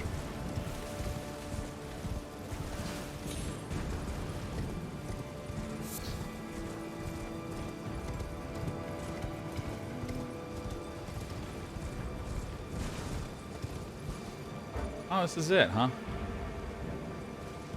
So there's nothing really notable here. No holes in the mountain. Okay. What are we at? We should be level 125.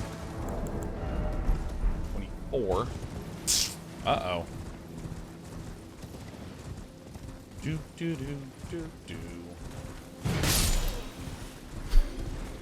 God, I'm really liking this sword, man. I mean, it's just fun. Lightning Great Bolt.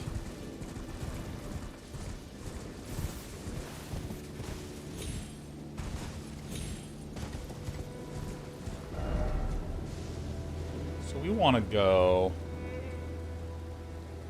here, here, huh?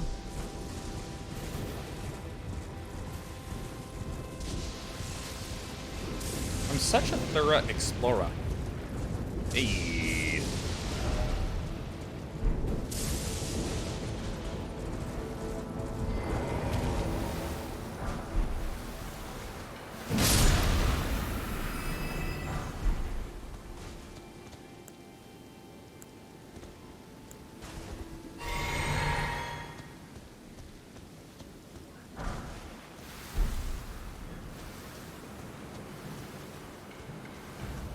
Get all the Roonies. All the Roonies.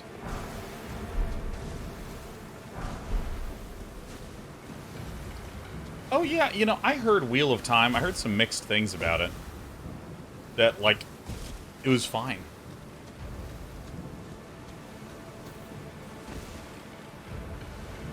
Pretty crappy set of cemeteries, huh?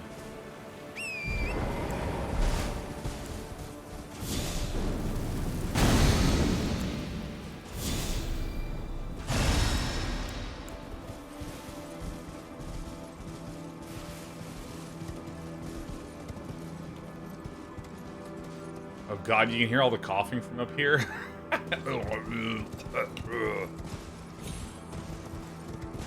This game is really consistent about having, like, depressed central areas.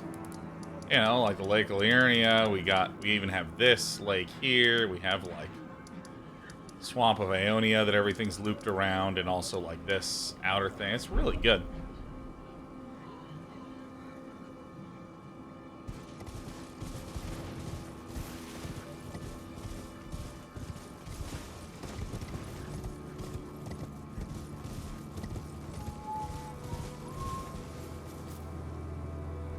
Marlo says, I hated Wheel of Time because it was fine. It was bland, didn't even care enough to take a stance that would make me actually hate it. Yeah, I mean, I am such a big believer in, like, if you want to do something interesting creatively, don't try to make it inoffensive. Pick a direction and push, like, really hard in it. Not that that's, like, trivially easy to do. I mean, it's hard to do anything creative at the end of the day, but, like, you know.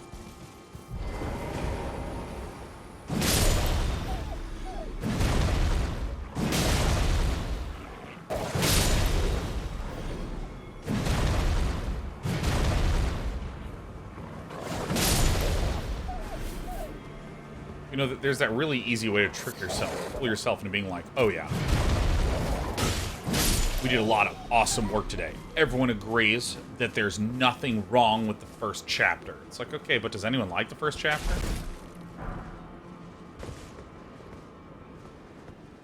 The only podcasts I'm into, you know, I've never really been a podcaster because, like, most of the time I'm at home.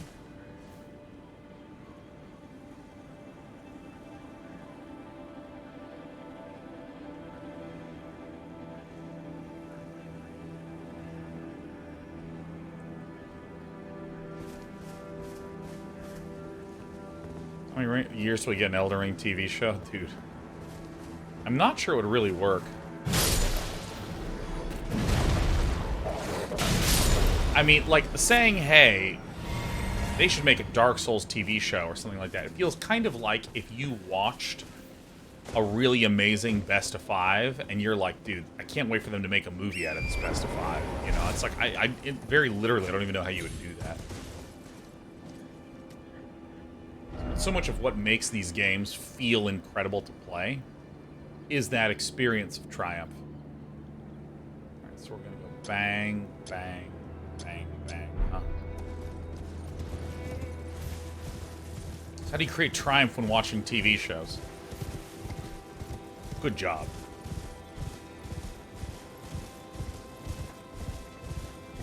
What about the TI True sites? Yeah, not about the games, it's about the people. It's what's happening around, you know. They don't make a movie showcase like, okay, here's a game, you know, like, with the characters like, I'm Lena, and I'm in mid lane, and I'm played by Scarlett Johansson. Like...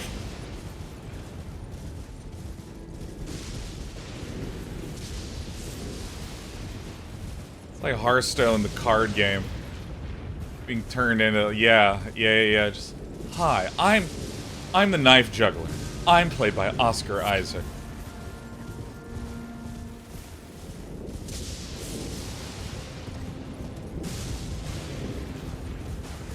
I mean, like, so, like, for instance, when Dota was made into a TV show, the experience of playing Dota is a hardcore competitive game. So when they made a TV show, the TV show has fucking nothing to do with being a hardcore competitive game, period. And it has the characters and the identity and the lore that they have, which, frankly, in a lot of ways is kind of, like, bizarre and random and doesn't really matter. Allows that show to be sort of unconstrained.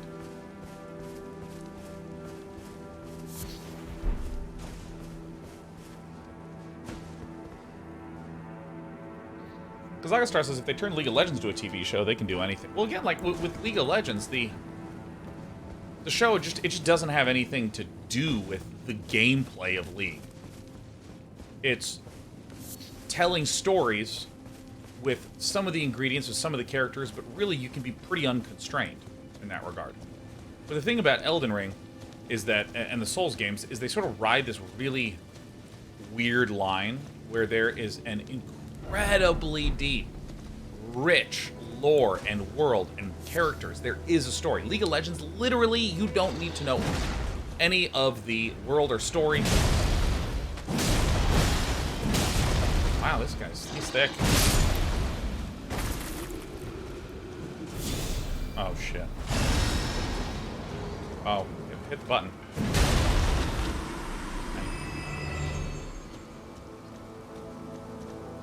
Susan says, I would say they actually did a great job of giving the characters a feel akin to their gameplay, movement ability, etc. No, again, I'm not saying that there is nothing in League of Legends that lives in the TV show. What I mean is that League of Legends, the gameplay of it, doesn't constrain anything interesting, creative that you would want to do with a TV show. It just, like, if you wanted to take a character and make it 4% what they are in the game, and 96% something kind of fresh and new and interesting and great, you get to do it. Holy shit, Snuggly D on this Friday gifting 100 subs. Jesus. Holy shit, Snuggly D. Listen, we're canceling this point for a brief moment to say happy Friday, Snuggly D. That's 100 subs. Hey, let me tell you, if you were hanging out in chat lurking, make sure to see if you have the ability to type. Our dear man, Snuggly D snuck right on in. Dude, Snuggly D, thank you so much for 100 subs after a long, good week, but a stressful.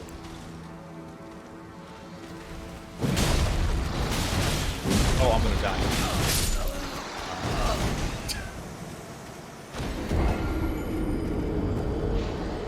Yeah, that was, if I can't stagger, I'm not that good. Totally decent startup. I've worked it for 16 years, just got acquired, and I got paid for my options and stocks. Holy shit! Actually, wow, we took quite the journey here, huh?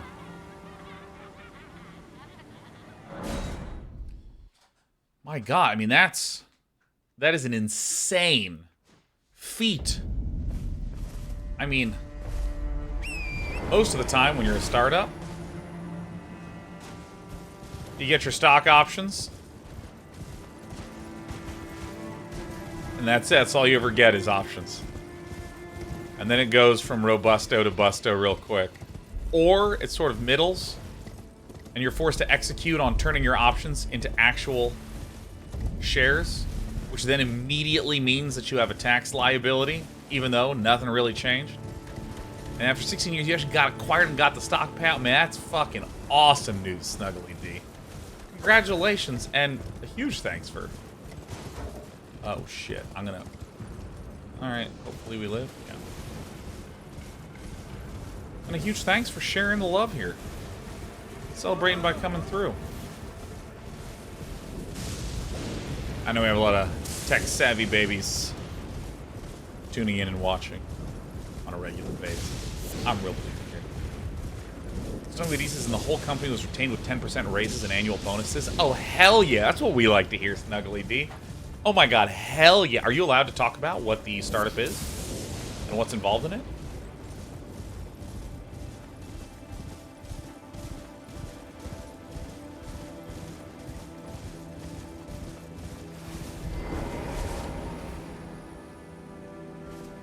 And if not, no pressure, man. I know how those things can be a little sensitive. You know, you don't want to share all personal information on the internet.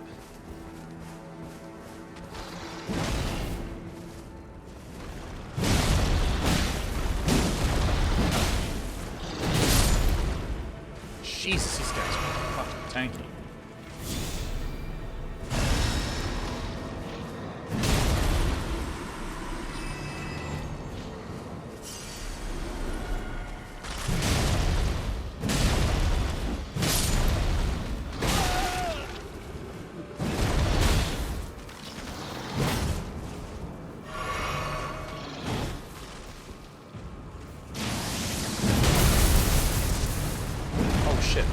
Take this out.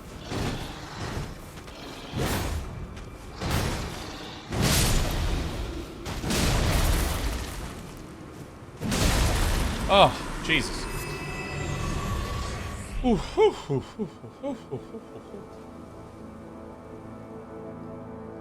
Oh, excellent.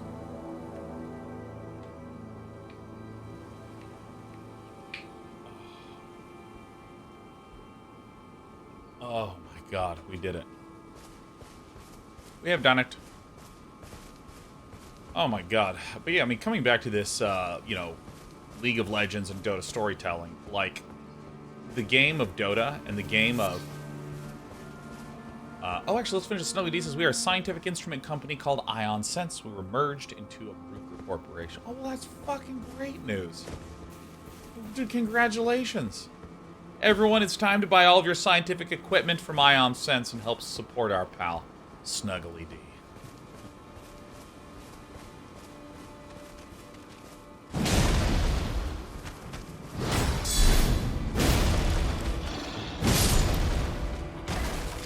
Mass spectrometry, specifically. That's terrific.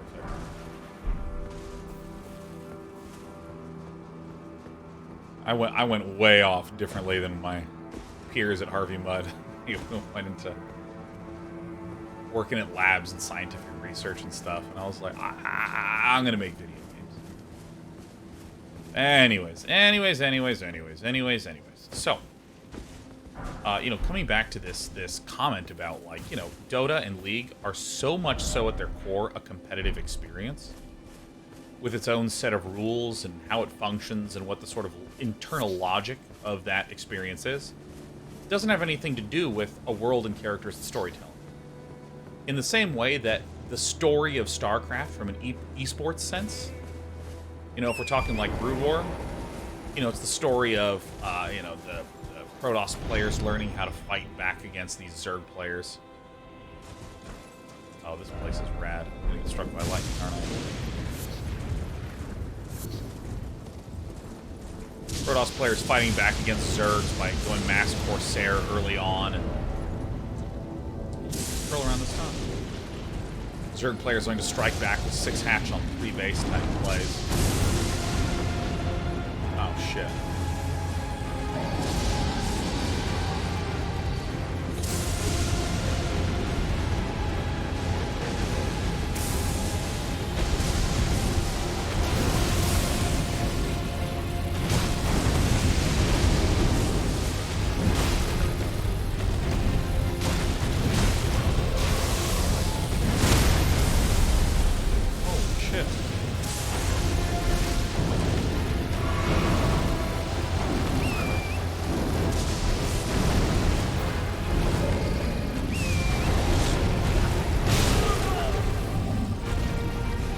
See what this guy does. You know, like StarCraft, Esports has stories about like interesting build orders that people invented at varying times. Story of crazy 3-0 comebacks, 4-3 win in a pro league or something like this, which is very different from the story of like Protoss, Zerg, Terran, Jim Raynor, Kerrigan. They're sort of disjointed. So if I think about like, oh hey, what? Ew.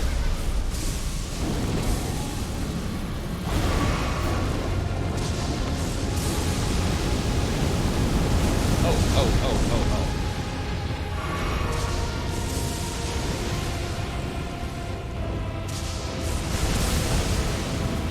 I love the shield.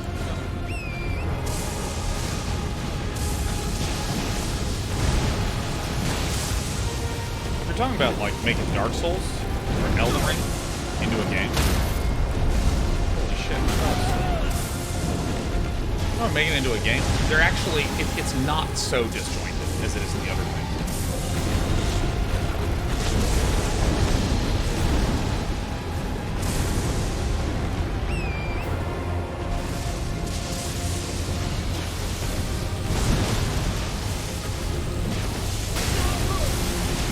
I'm fucking sucking ass. Alright. Lancy Axes.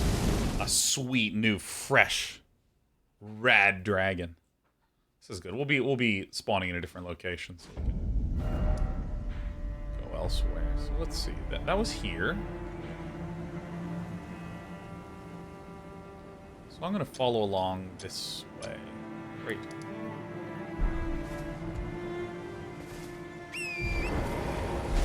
Like in this game, there is characters, there is a world, there is a feel. If I'm sitting there playing a bunch of StarCraft and someone says, hey, or if I'm playing a bunch of Dota and someone says, oh, hey, there's going to be a Dota anime, I'm like, oh, okay. It feels like such a separate thing, and there's not a particular emotional investment that I'm going to have with characters in the story in the world in the way that I would with Elden Ring. Like, you know, if I'm immediately like, how are they going to represent the Turtle Pope? How are they going to represent him? He needs to be awesome. How do they keep that sense of loneliness and isolation while still keeping it sort of crisp and fast-paced? There's all these qualities of the gameplay that are just really beautiful. How do they keep that? How do they preserve that? How do they not fuck up? That's what I think is the interesting, difficult problem.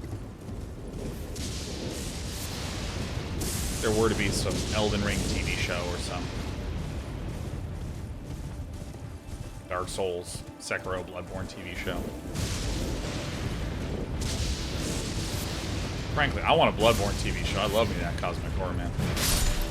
Oh, that's just a goat? Oh, I'm embarrassed.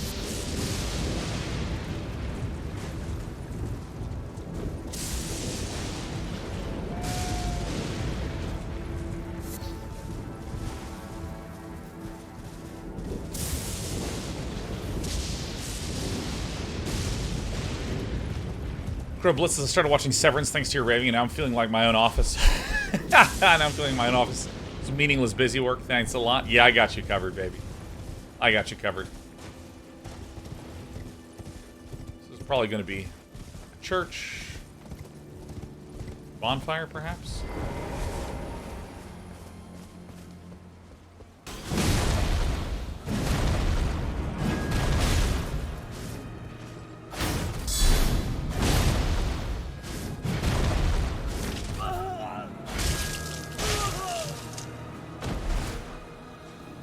Good.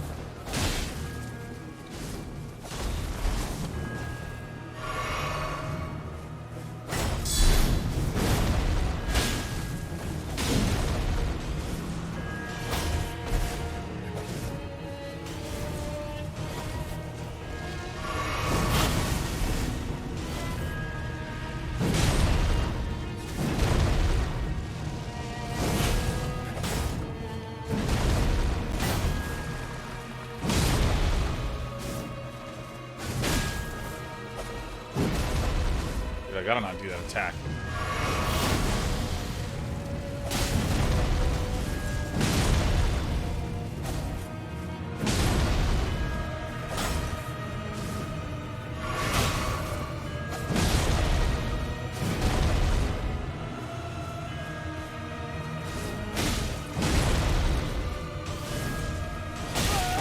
Oh shit.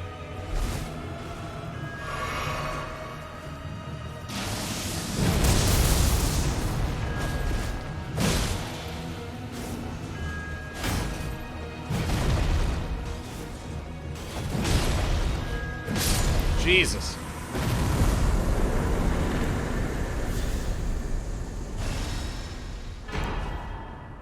The black knife.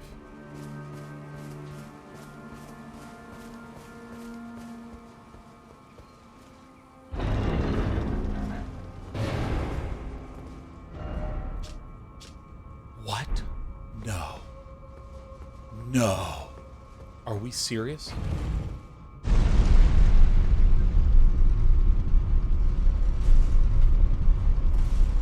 No.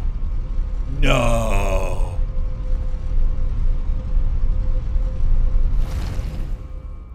What is this? Oh, this. Oh, it's just a hero's grave. Okay. Okay, it's hero's grave. All right. All right, we're not. Don't even care. Getting out of here.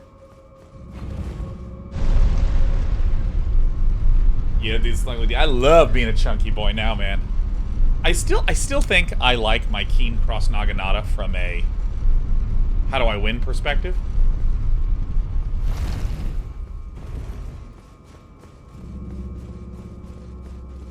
But from a like fucking. Oh yeah, I'm fucking all about this shit. See, this is one thing that I find really weird, is that the Altus Plateau has been really, really sparing with its bonfires.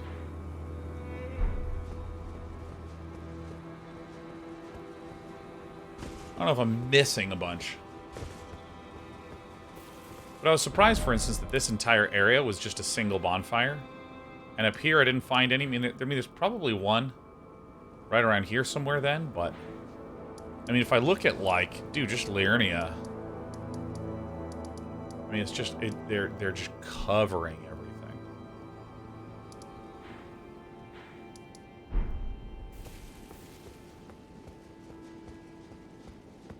Where'd that weapon shield set come from? The Ruin's Greatsword was done by defeating... I went to Castle Morn very, very early in the game. It's one of the first things... Not Castle Morn, Castle Redmane. Very, very early into the game. And if you do that, there's a double boss that you fight before the Festival of Radon. Like, to even get to the area where the Festival of Radon would be held.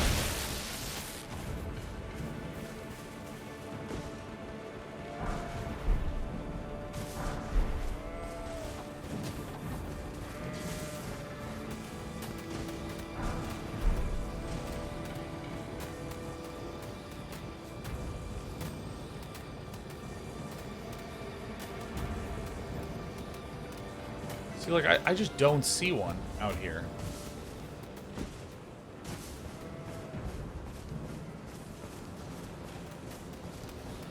You know, if you fight the misbegotten warrior and the crucible knight. Oh, I thought that dude. Hold on. Ah, that's that way. Okay, so I can drop down here. It's fine. Fight the Map Festival. Didn't even know. Didn't even know. Yeah, if you kill those two, you get this Ruin's Greatsword. And this was found deep, deep, deep beneath the capital city. In the journey from the Cathedral of the Forsaken to the Frenzied Frame Prescription.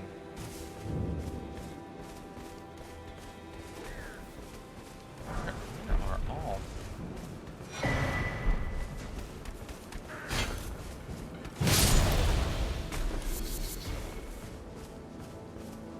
Where's all the bonfires, man? Where's my sights of grace?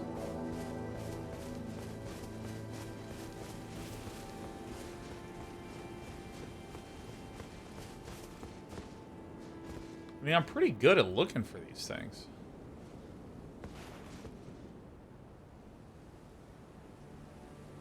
I wonder if these enemies will load in if I keep staying here long enough.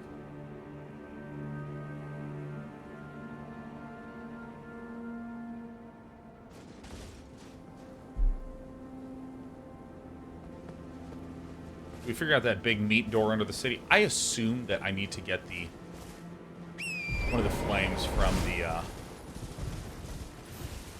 the giants.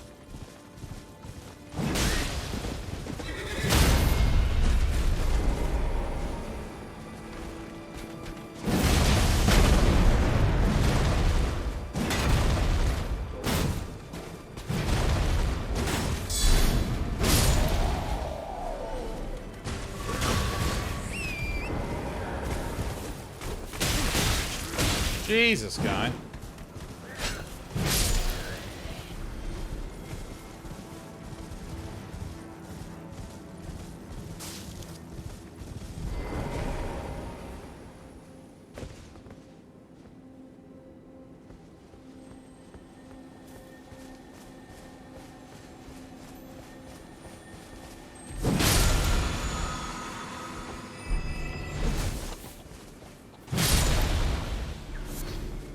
Lightning rams.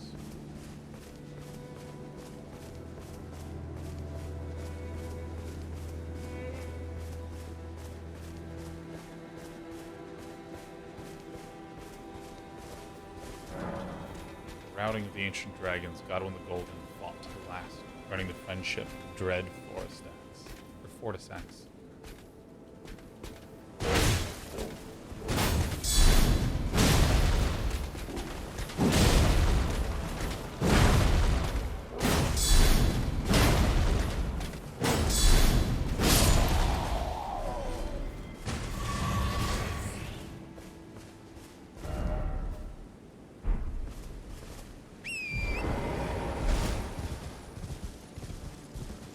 I mean, like, I've been pretty thorough.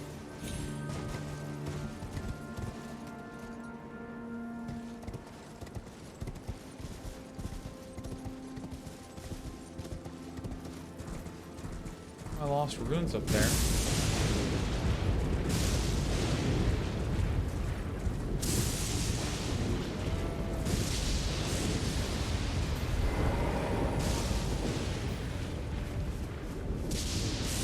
Exactly, the white hieroglyphs floating in the sky. I assume that they are the banners. Great city.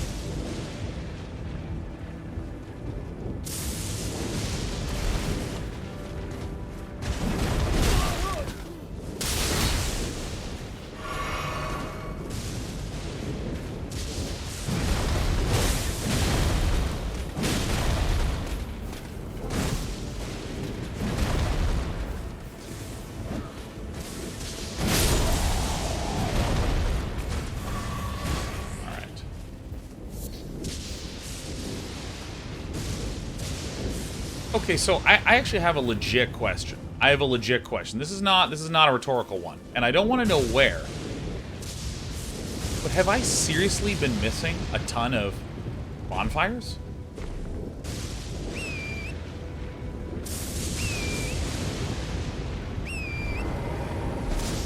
What the fuck?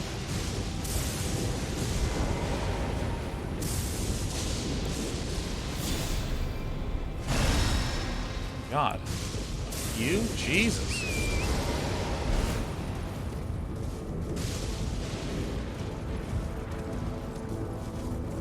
Yeah, I've been looking for these things. Well, I mean, on the Altus Plateau. Like, I only found one down here. I didn't find any around here. Or did I find any around here? Crazy me. Crazy.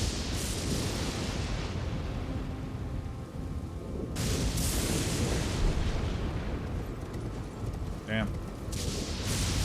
Alright.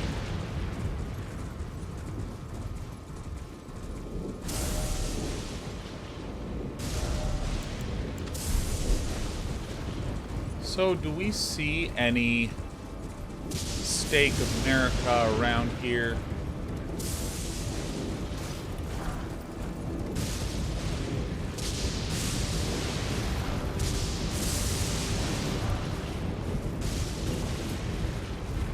Looks like a good place to plop down a Stake of America, huh?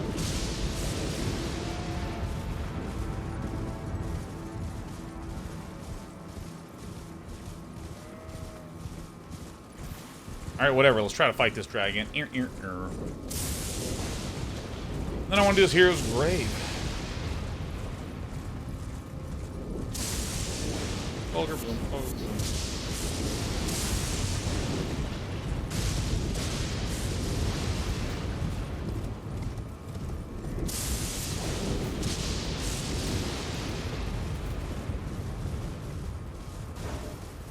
Is he up here?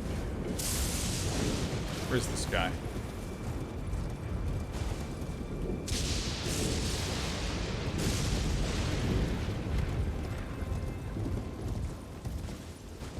Okay, alright, I guess I'm... Alright, so...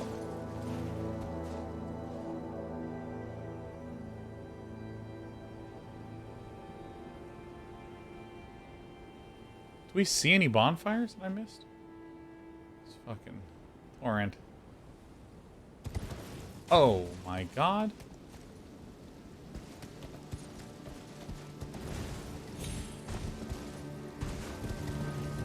So he triggered when I stepped up over here, I believe. Or maybe over here.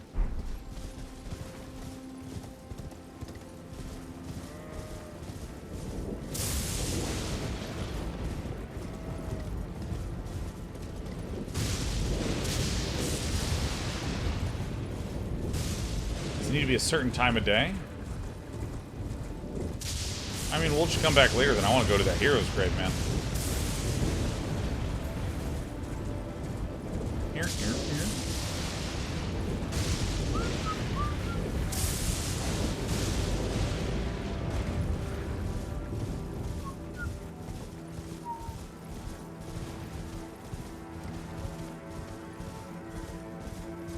Alright, so let me... I'm gonna clear the chat. I can see some people starting to do spoiler edging. Spoiler edging is where you're like, oh man, dude, I'm starting to see, oh man, he's trying to do that, oh gosh, all that, yeah. We're gonna ask everyone kindly to steeply pull back on anything that you even think might be a spoiler. The best way to state it is, don't mention anything that I have not explicitly done.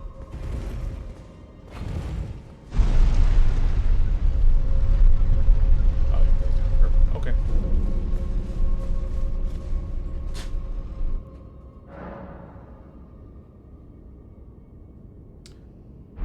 All right.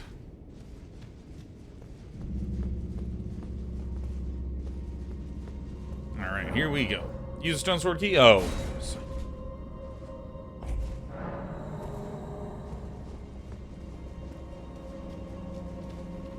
Oh, shit.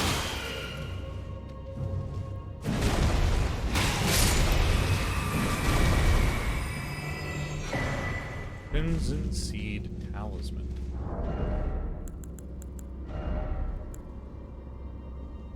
Ah, you know, whatever. Screw it. Don't need that. Slappers, I do appreciate how you keep chatting the line. Well, I mean, people are sweet, you know. They're excited, they're amped about their game, you know, and like what you've done and where you've been and why and all this sort of stuff. Shadow bathes in light and knows weakness.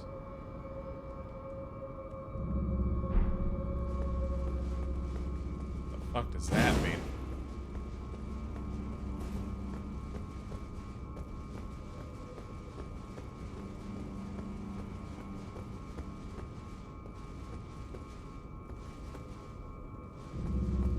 Shadow bathes in light and knows weakness.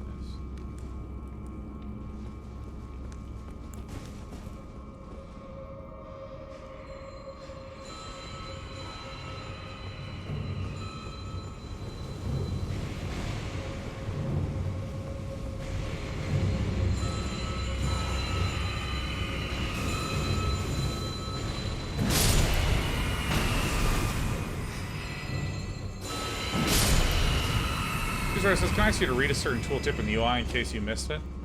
I mean, I prefer not to. Because, I mean, I pretty much know the mechanics of this game.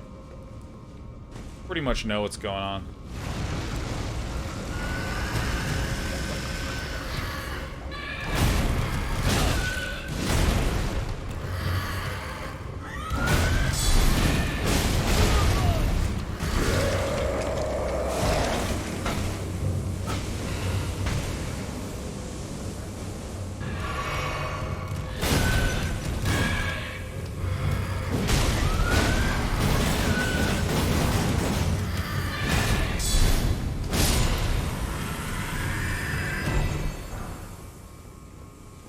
Because when it comes to UI stuff, there's yet to be, like, for the last 100 hours, there's been, like, pretty much no time where something's been said that I've been like, oh, I had no idea. You know, it's been, like, 100 hours of...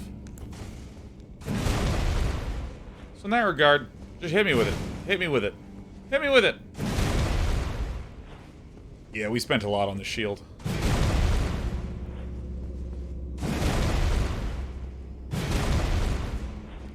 Nothing here. Yeah, I'm almost at 100 guard boost.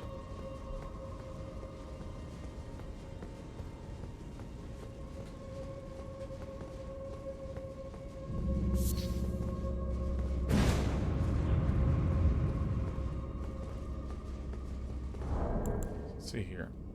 Can I ask you to read it? Yeah, tell me what you want me to do. Tell me what you want me to do, Years Rider.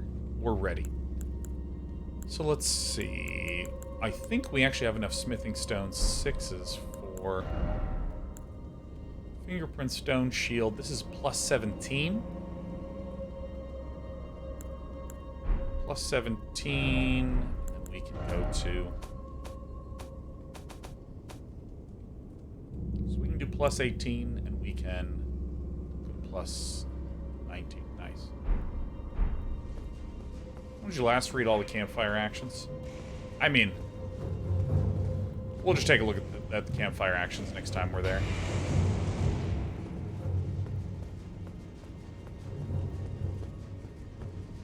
Ah, this stuff. Oh my god.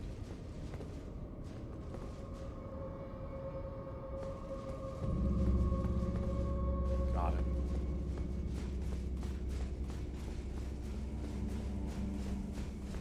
So that's gonna summon some huge...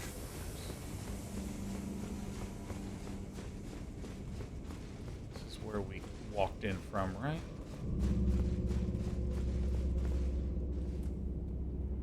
It is. Shadow bathes in light and knows weakness. Yeah, I prefer to drag my cursor Dark Hunter.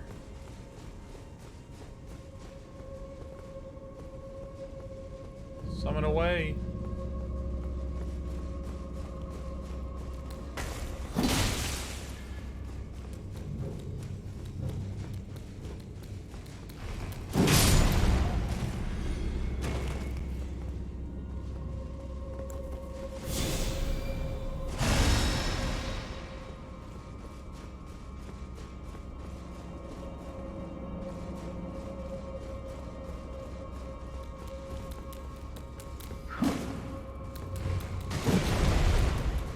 shadow bathes in light, knows weakness.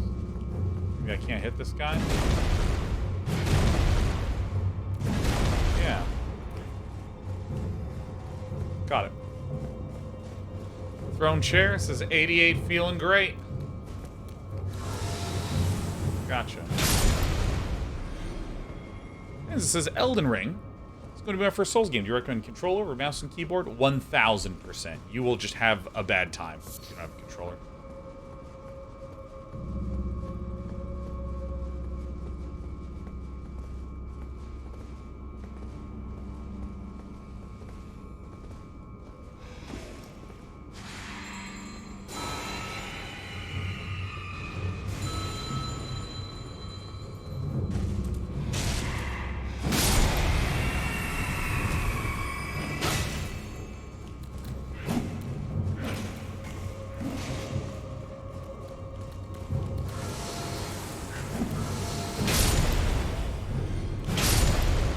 This thing's so good. Shindig's completed with keyboard and mouse. Unbelievable. What a tryhard, Shindigs. Yeah, I mean, I played, I can't remember which of the Souls games I played with mouse and keyboard briefly. I think it was DS2, I want to say. Yeah, it just is. It's a controller game. It's so good with a controller.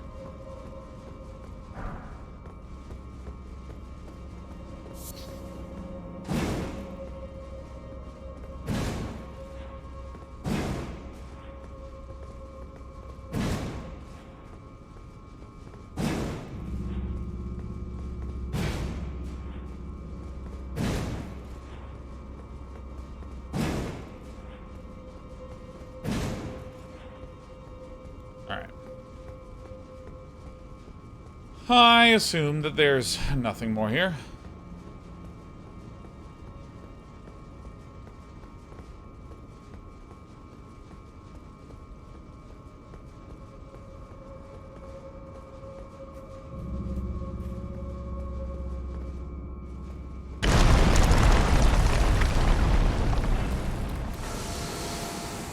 I knew it. I thought it was going to be a dude popping out of the ground.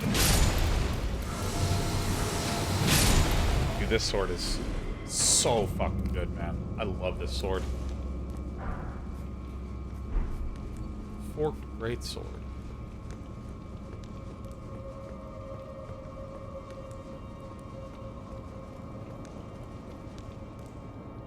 Interesting.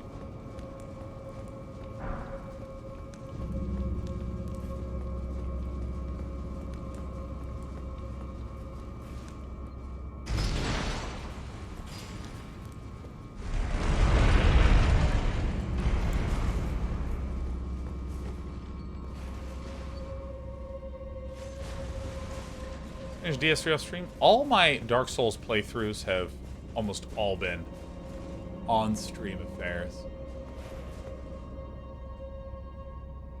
No, it doesn't look like there's a way up there. I mean, unless we drop down from that above spot, but this is fine.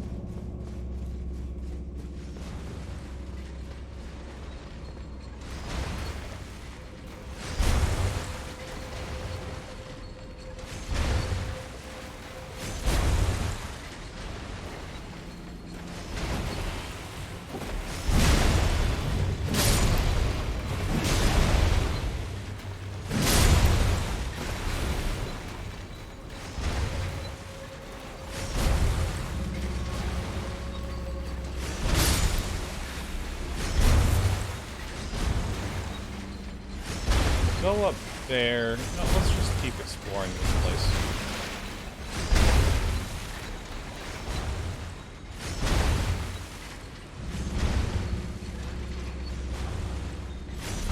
Okay.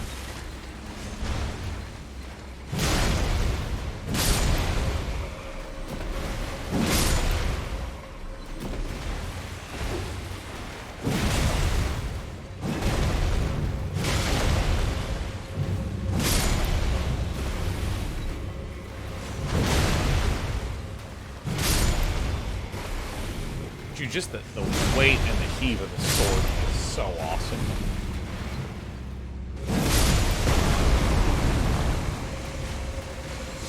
Oh, fuck. What the fuck is this thing?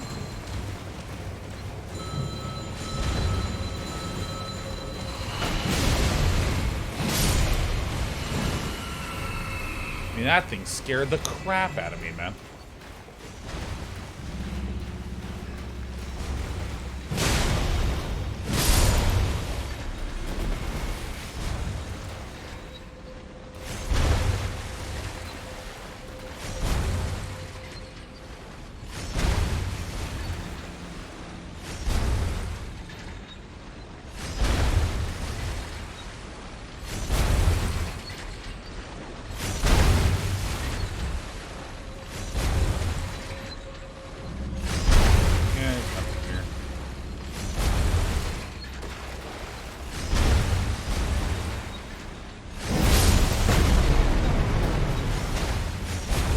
Reminds you of Havel's Eye of the Dragon Tooth.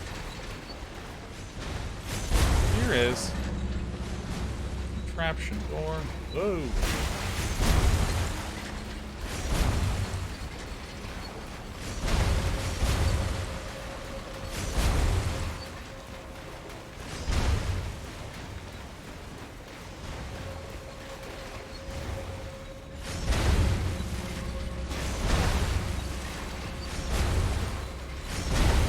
Dragon Tooth is awesome.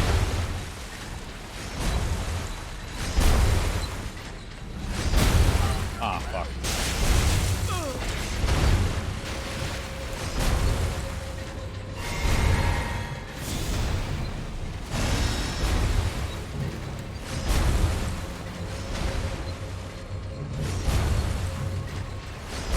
See, like, I love how many variations they have on these dungeons. Like, I think this is awesome. You know. Oh, fuck.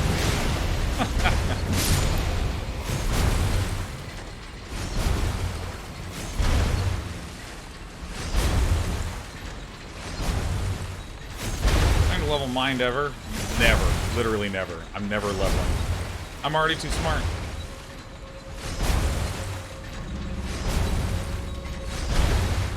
I think this game does like such a nice and clean job of making. There's different categories of dungeons. There's the sort of puzzly ones. There's ones that are more traditional. There's the chariot dungeons.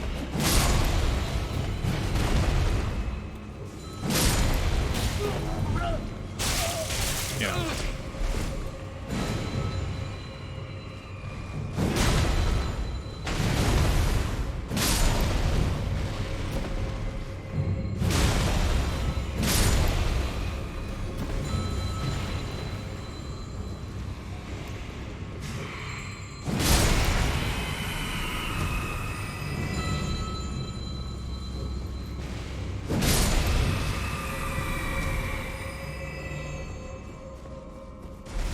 I can't wait for a 3D map of this game.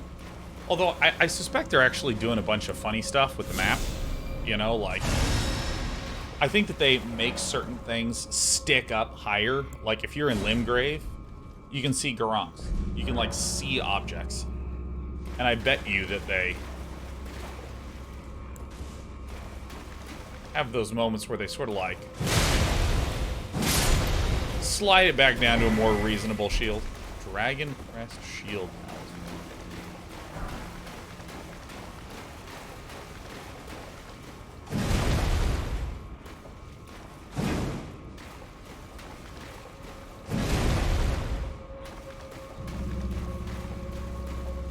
How's it? Stone Sword for Glove Wart? Alright. And I guess a Shield Talisman.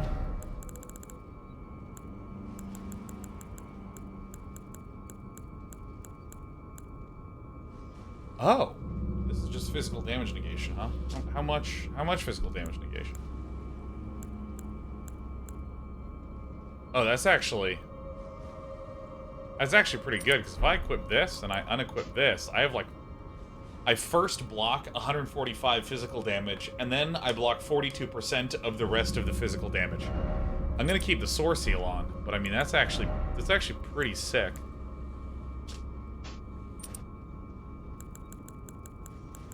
Yeah, I'll keep doing this for now, since it's the same thing we did before. That's like a shitload.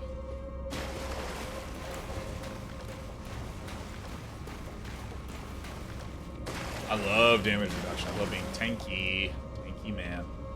You know, let's try it.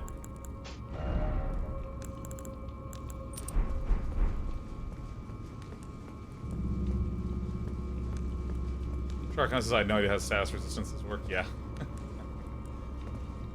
Okay, so this is...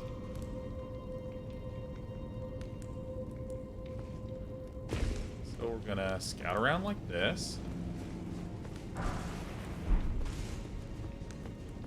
Mandel Soldier Ashes.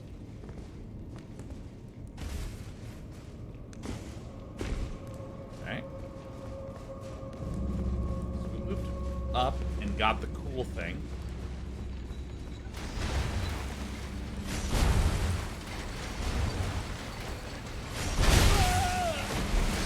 I got confused for a moment. You saw me stop, you saw me panic. I was like, wait, am I on the...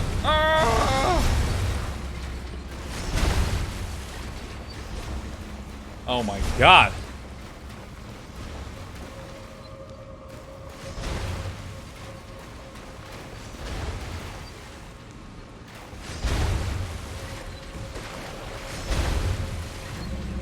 Yeah, because the sort of promise of the Souls games is that anything that you can see, you can get to. Like Stars, you can survive those? Well, when you just put on something that gave you an extra enormous percentage of physical damage negation, then yeah.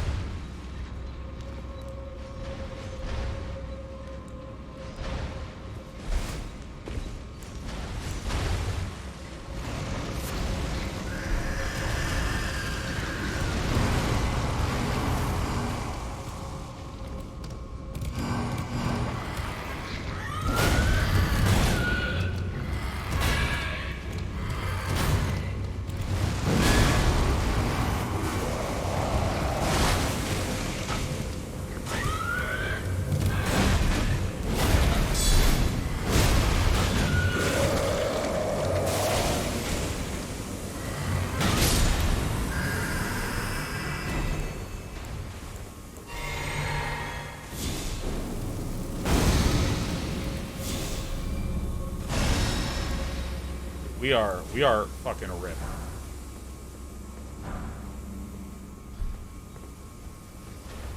Yeah, I like the we ate some good hits there, and we're still fine.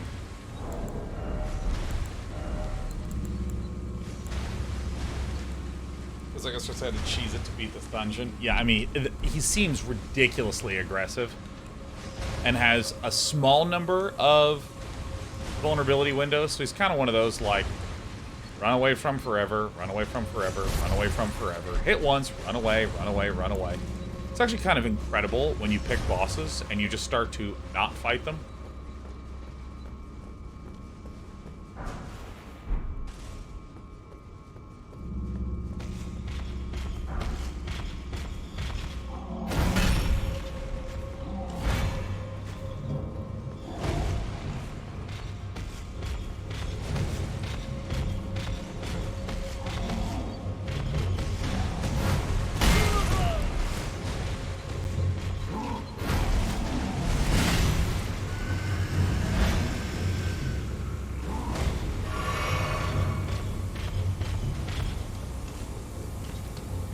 What the fuck?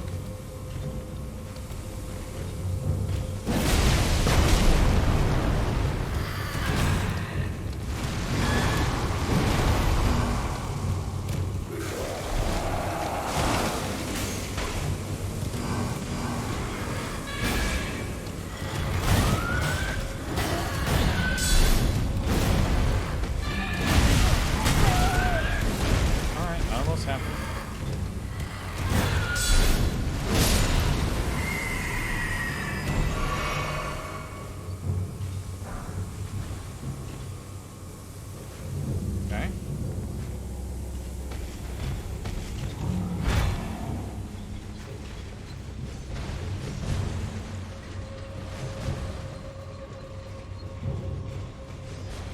Pretty deliciously cruel, huh?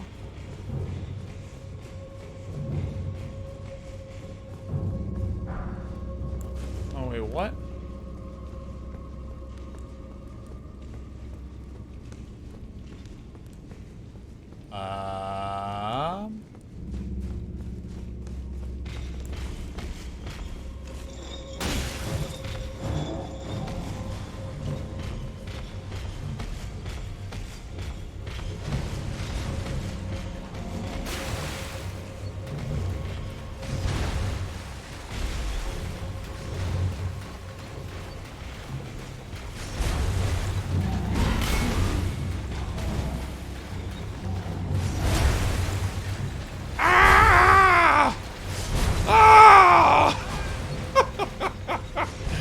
Oh.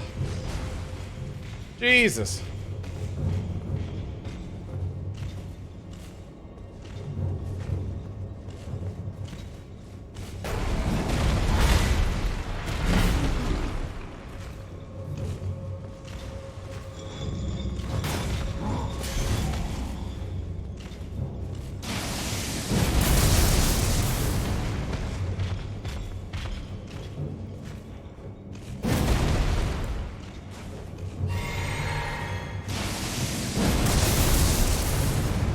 Oh, fuck.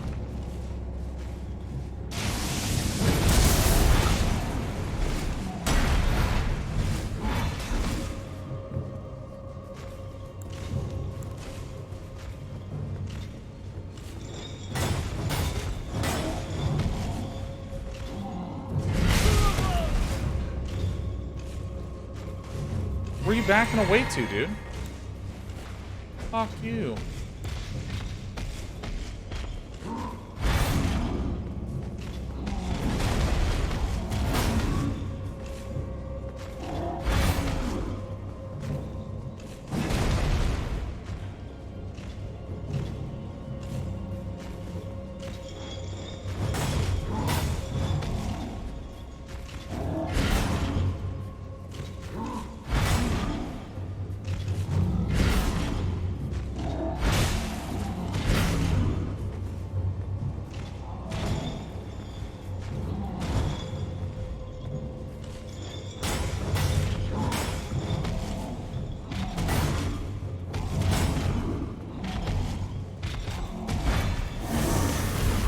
Oh.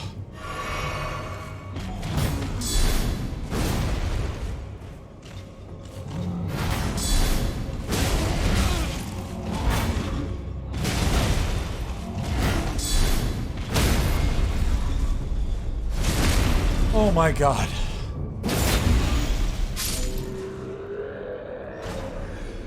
Oh, this fucking video game.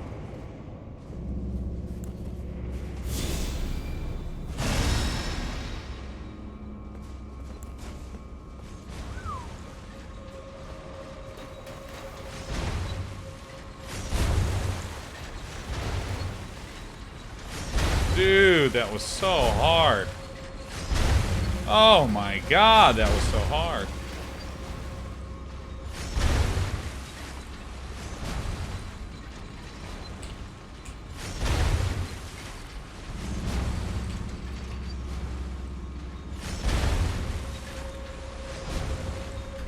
Give me one quick second. Give me one quick second.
Alright, I hope I left at an area that was very nice and easy for you to withstand all the noise while I was away. My wife was leaving the house, so I just wanted to say goodbye. I was thirsty. You know, 2 birds. Killing 2 birds.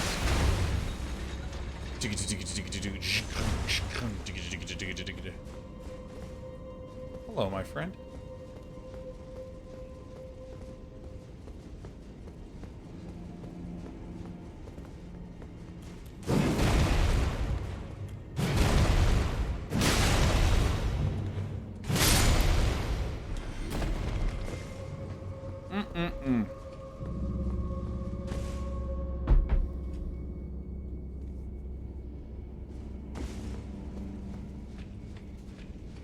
So, I have a weird question.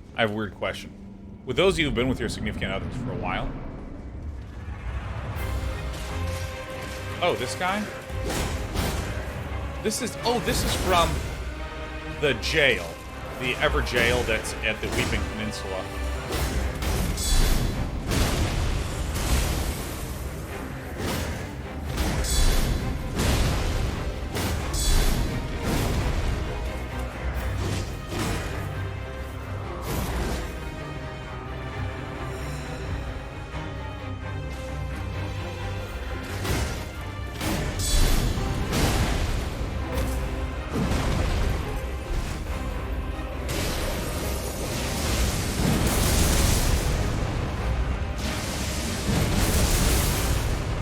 Look at that.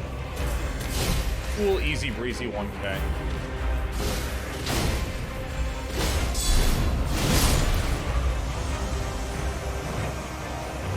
Ancient hero symbol. Yeah, that one is actually this Everjail. The Weeping Everjail is where we fought that hero original. Nice.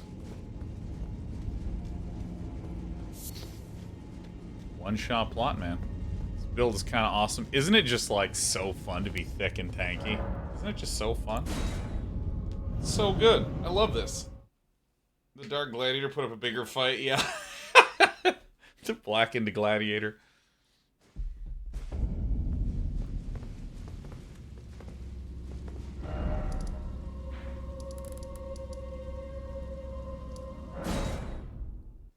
What's your question about significant other? Here's one. For those of you who've been with your significant others for a while, how often do you just say, I love you?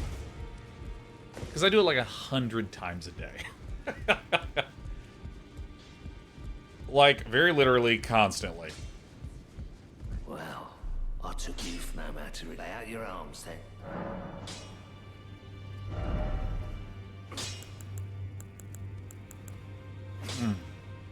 Plus 18, 88 guard boost. 89 guard boost. Ooh, would love to see that shit.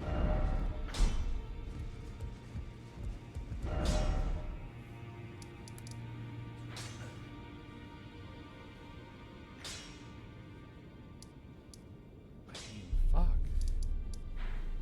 I feel like I missed one over here, or maybe like... I feel like I had to have missed one here. I didn't even go up here, but I feel like I missed another one down here somewhere. Actually, I don't think I ever looked right here. It's so annoying.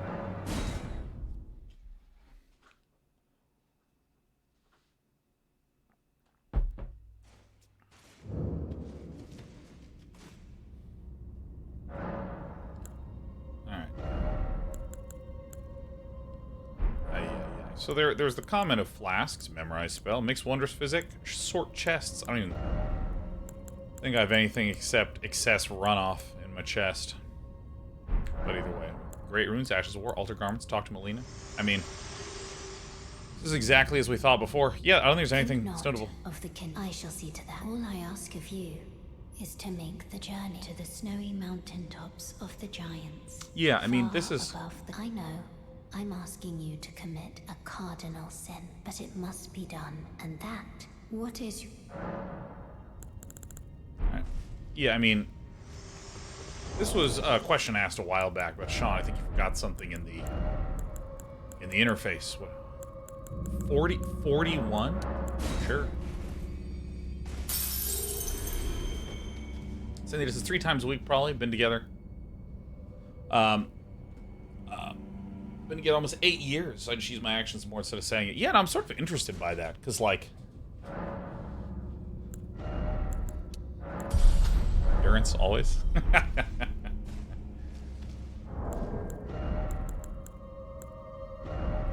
mean, if I use this, and I use this. Ooh, we're at 150, huh? I mean, that's really close. That's really close. 110. Oops. 10 divided by 0.7. We need to get to 158.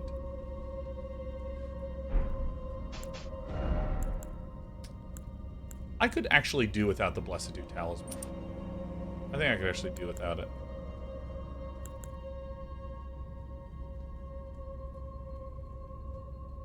I think I could, actually. So we're doing this and the... Why is my brain falling apart here? There it is. Dragon Crest Shield. Nice. Sick. Alright, so...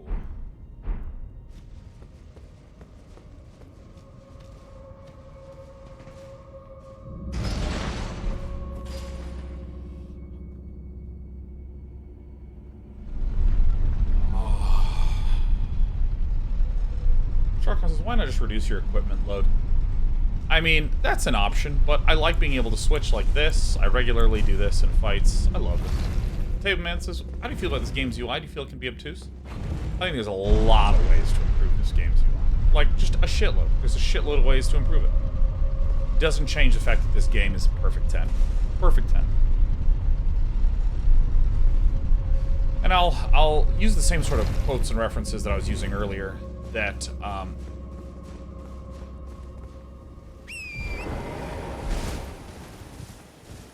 author was talking about this, that an enormous mistake that young authors will make, or just generally young media studiers and commentators, is that they will look at a work and they will say, look, here are 10 ways in which this work does not succeed. Prose is bland.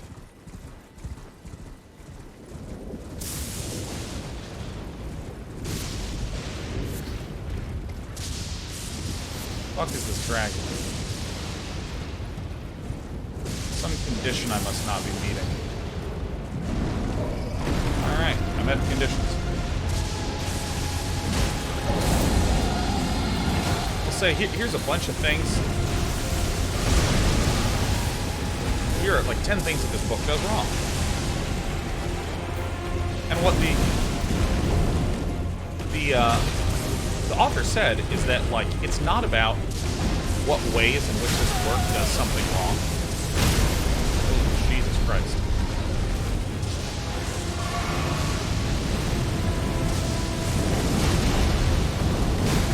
It needs to only succeed in, like, 10 different ways.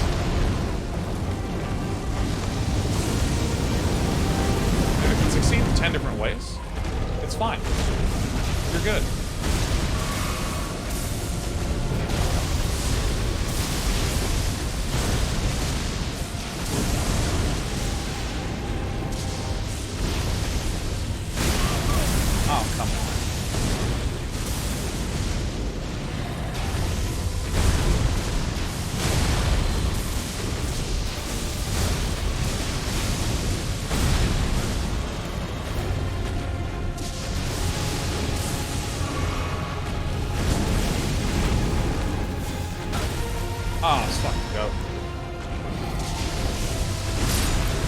Holy shit! I got scared because I heard the noise.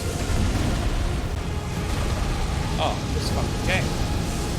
Drives me insane sometimes.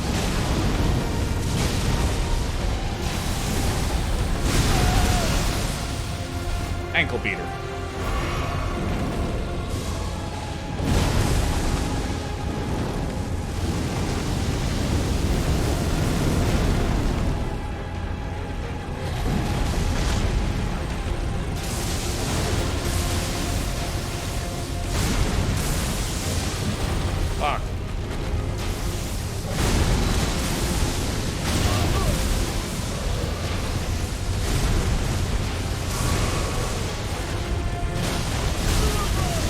big mistake I made is...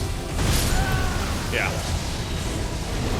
think I'm actually going to switch. I think I'm just going to switch to my Naginata.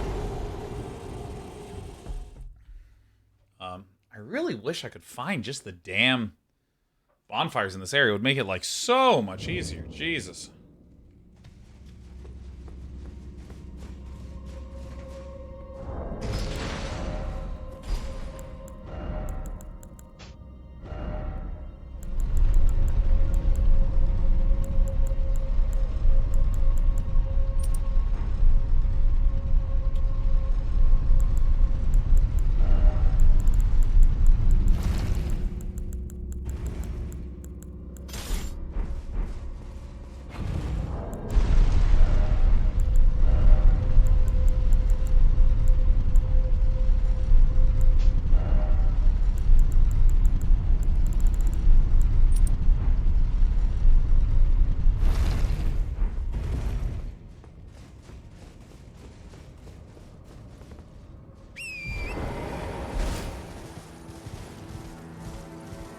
Oh, Blanks, I feel like dragons are generally easier on horseback. Yeah, I agree. This one just fucking owned the shit out of me on horseback.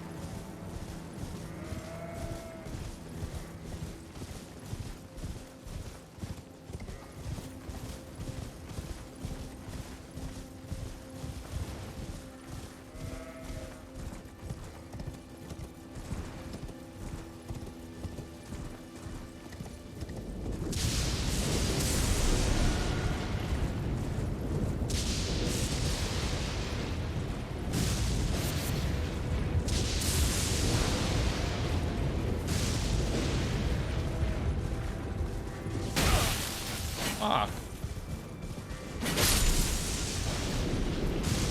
Where the fuck is this fucking dragon?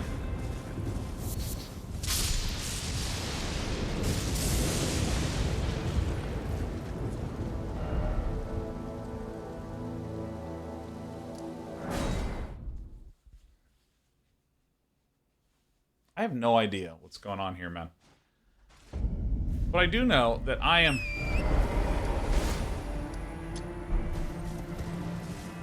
I do know I'm convinced. I am convinced that I'm missing some bonfires here.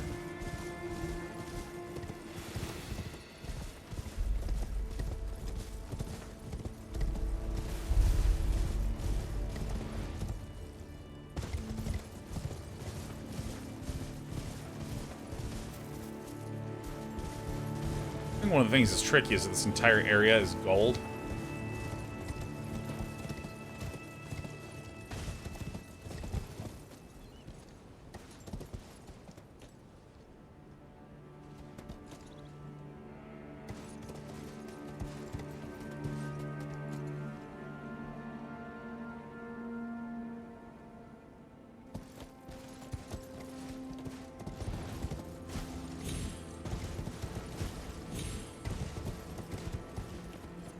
Like, dude, where the fuck are these bonfires, man?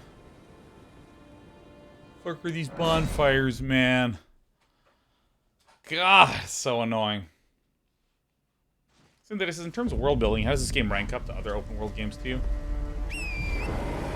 Jog around at night so it's easier to spot? That might be. That might actually be a great call.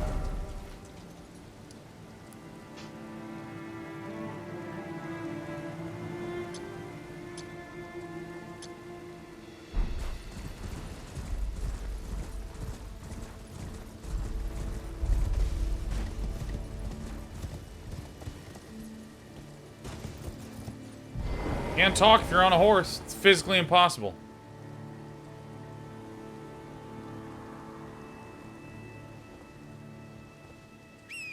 Alright. Is that Norco game the one based on Norco LA? I don't know anything about it except it's well reviewed and it's an adventure game. That's all I know, really.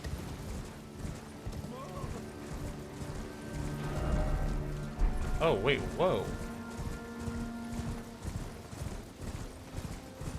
Oh, I thought we were.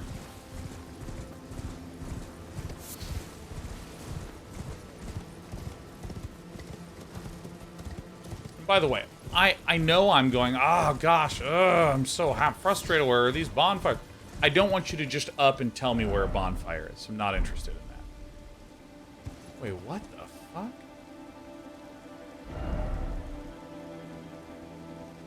Oh. Not what I expected. I'm speaking, like, just what my thoughts are out loud, and in the same way that when you're like, ugh, this boss is so hard, you're not looking for me to come over, kick you off your computer, and be like, let me beat the boss. Clearly you are very frustrated. I'm here to save you. I'm your savior.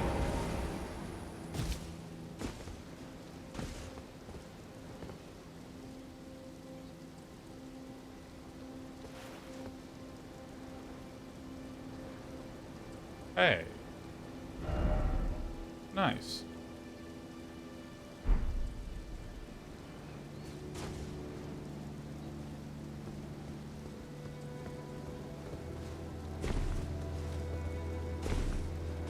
All the bonfires were patched out, right?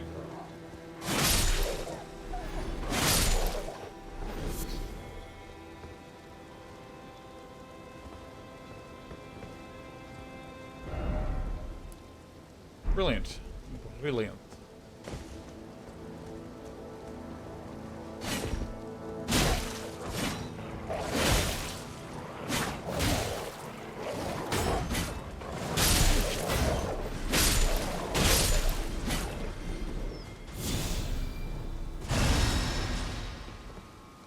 Alright, so let's see here. So we...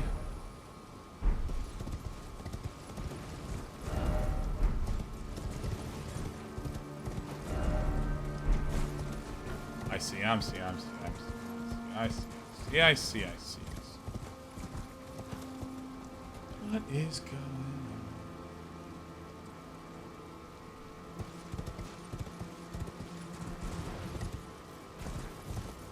on? All right.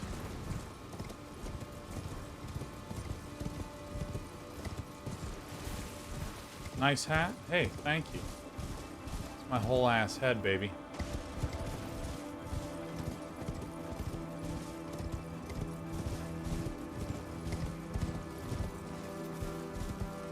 Dude, Prank says, peeps, you know what sounds delicious right now? Chipotle. Dude. Fuck yeah. Oh, what is this fucking view? This game, look at this shit, dude.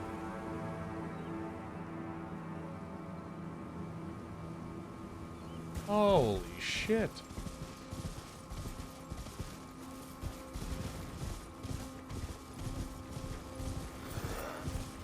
Wait a minute.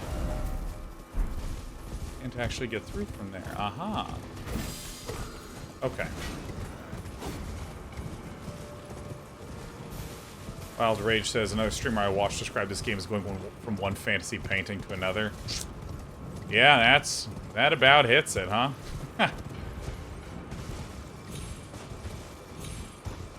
Vafalos, we have been actually largely using our Ruins Greatsword.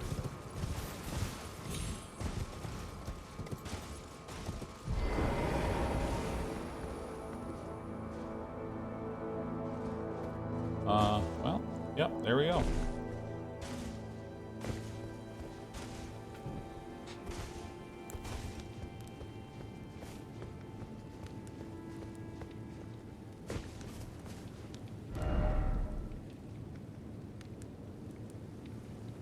Oh. Not sure how I missed this.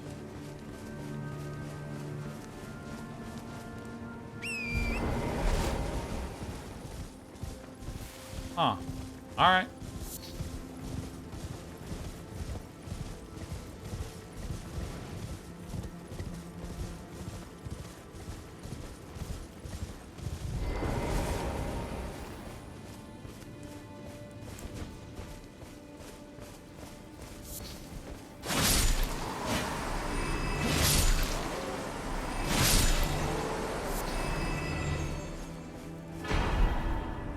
Amber Starlight? Wait, what did I just get?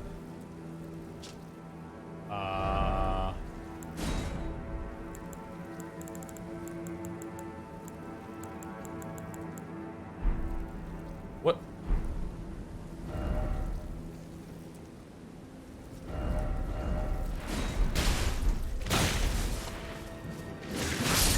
What's Amber Starlight as a type? Does anyone know?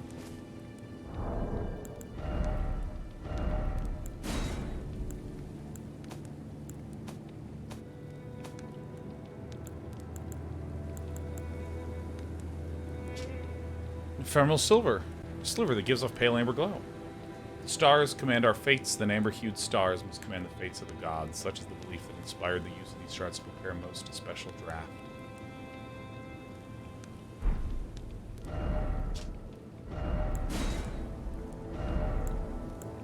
Alright.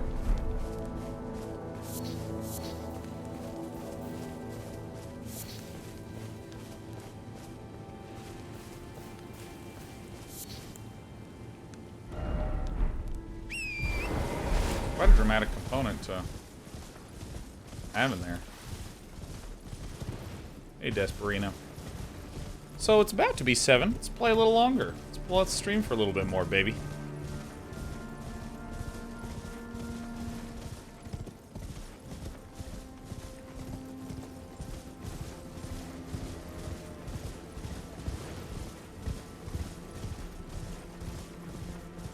Alright, we got our little pal here. Oh. Alright. Excuse me, guys.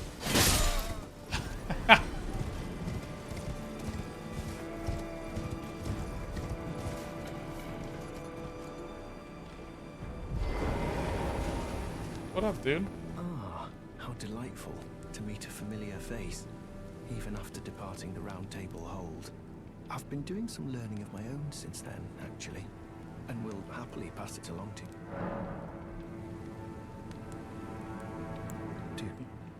Do you sport with me? Is it a lock? Of course.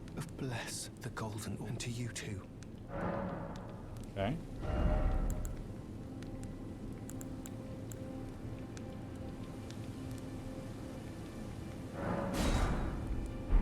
May the golden orb.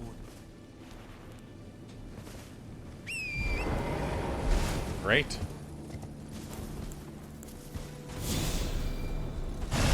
Accidentally murder this guy? Oh, yeah. Oh, that's Elden Ring. This is one of my favorite views in the entire game, is this overlook point.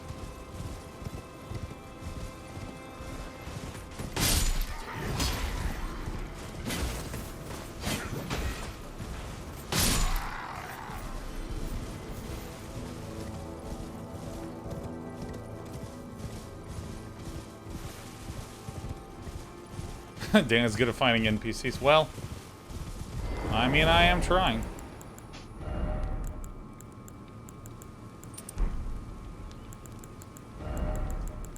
But I can't find bonfires.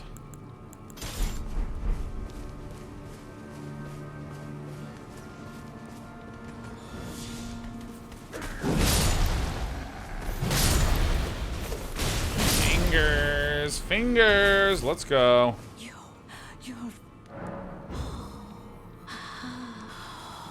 To the east, ruins of gold. To the wherever is a curse. Oh, crazy fortune tellers. Oh, shit. There's a little telepuerto. Yo. Oh, Shemite, are you here as a co-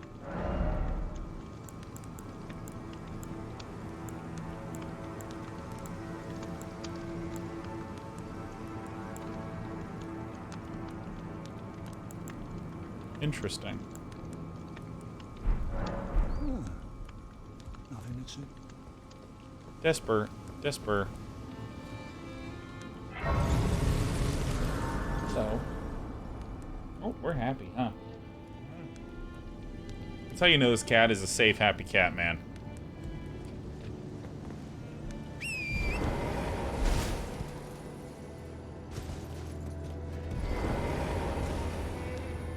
She's exposing her tummy, and she's letting me kiss her on the tummy.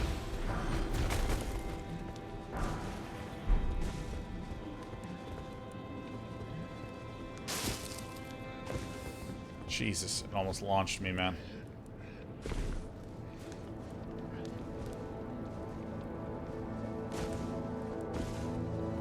little cat is so cute. What are you doing? Hi.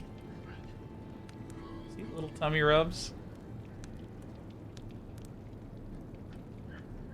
Okay, let's not, those are my headphones. Let's take little jelly bean toes and go this way. No, no, no. I'm gonna move your little booty. There you go. Alright. She's so sweet. This is the best cat ever.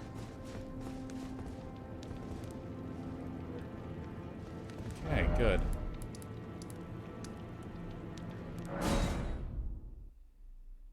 Hey, hey, hey.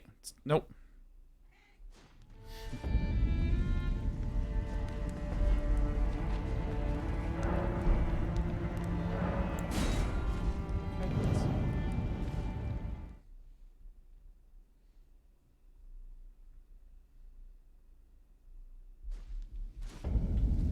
It's my keyboard. Nice. Hey, there they are. Sick.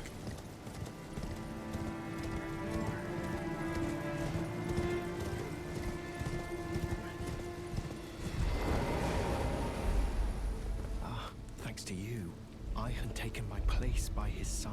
As you have no fear, I will still, though we must do so quietly.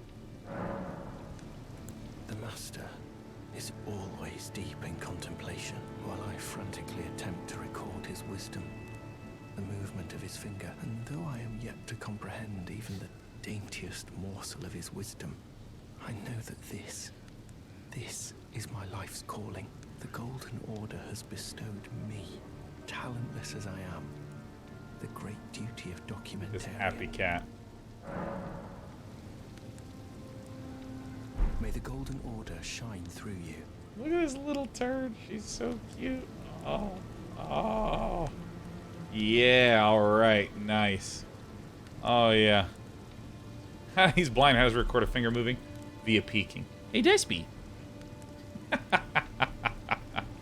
Okay, I gotta rotate you. There you go. That's a good cat. I love her little... her little trilling cat meow. Okay, so... was there really not a bonfire up here? I must have just blown right past it.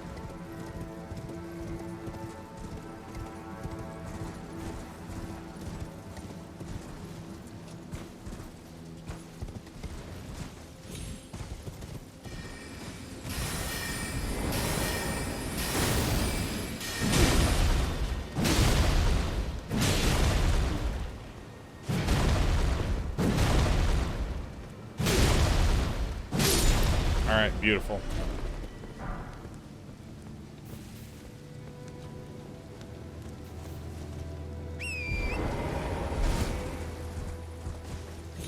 Hey, hey, let's not, hey, come on.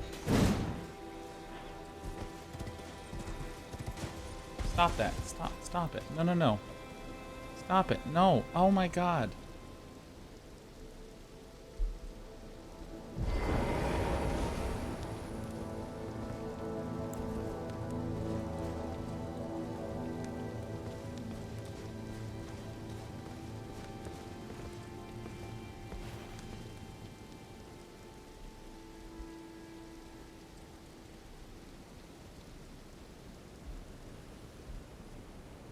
Fuck are these bonfires, man?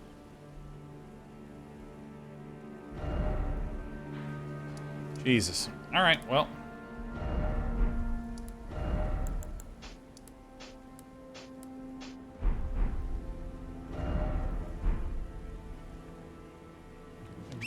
Bonfires? Yeah, like what the hell? Yeah, I don't know why the lightning dragon is not showing up. I'm gonna try to give him another shot or two.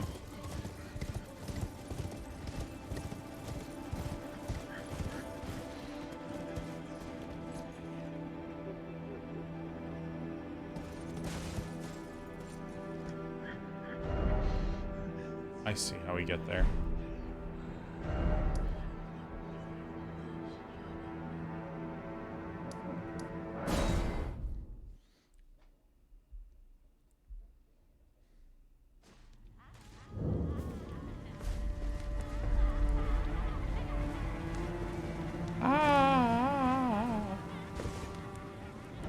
Well, the weather's never going to allow this. I mean, there's got to be one, like, maybe over here? Maybe down there?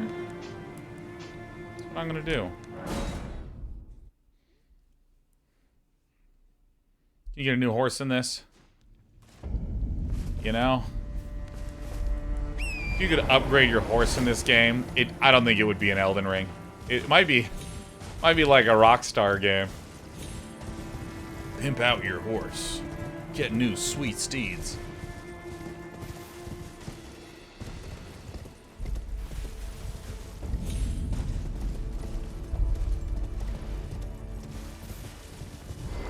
Sarah says, I haven't watched or played anyone, or haven't watched anyone other than Sean play this time of day play into things. Yeah. Sure does. Sure does. Different enemies spawning at different times and so on.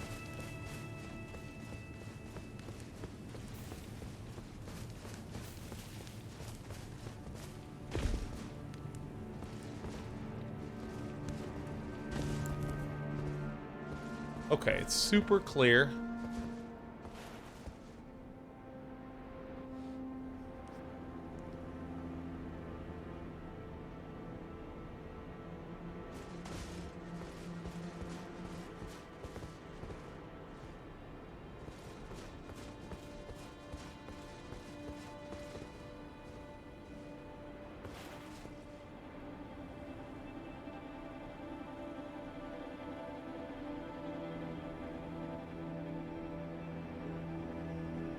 Where in the fuck are these bonfires?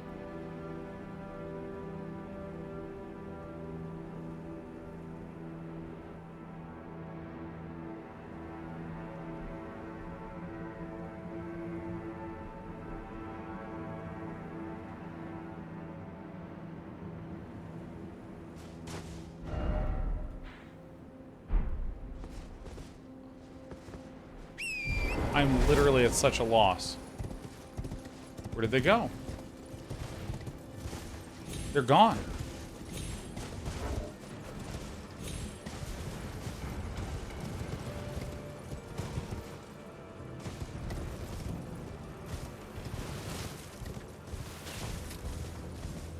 See, like, this would be a reasonable candidate for where a bonfire would be. There's often ruins and stuff like that. You don't see it in here. You don't see it over here. Nowhere to be found somehow, amazingly.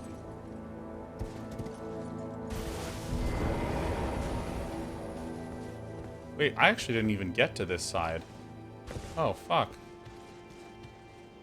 Something out here? I somehow didn't actually get to this side. Maybe just over here and I whiffed on it? Shit. Okay, that's good.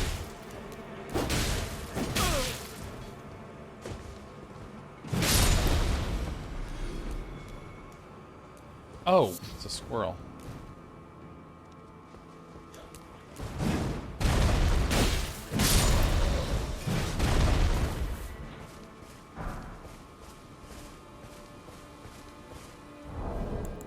Oh, what's the name of that fucking item?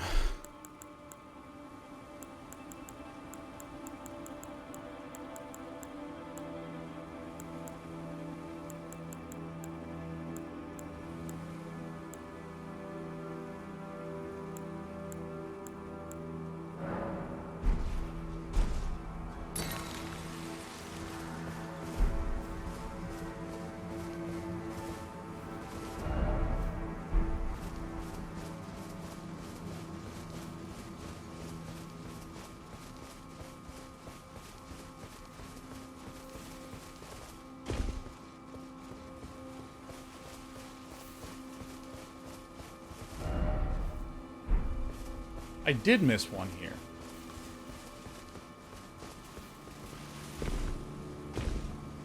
Oh, I think I see where I missed it.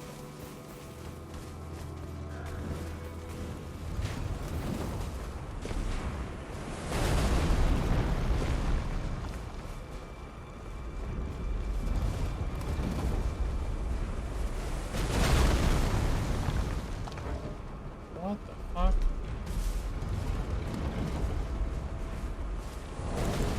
Yeah, because these things will, like, get me...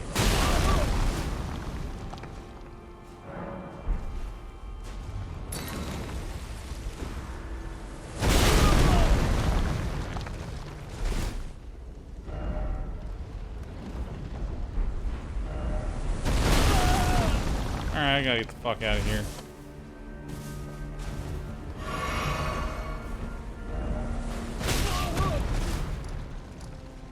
Alright, we're just going here. We're just going here.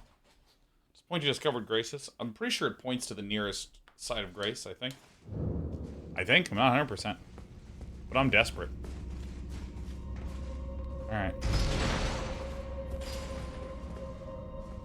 Hi! Meow.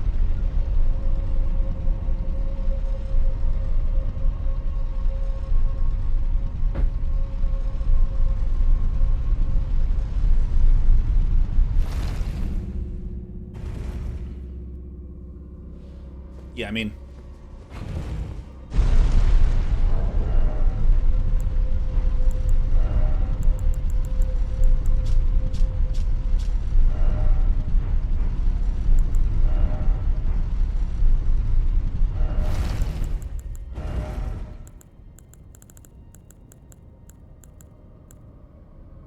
Let's see, this...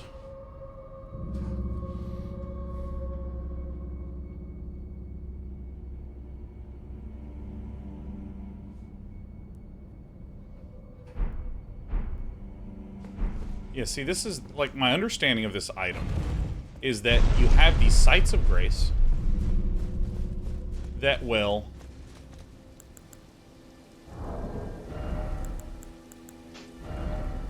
Sites of grace typically point in the order that you're supposed to accomplish tasks.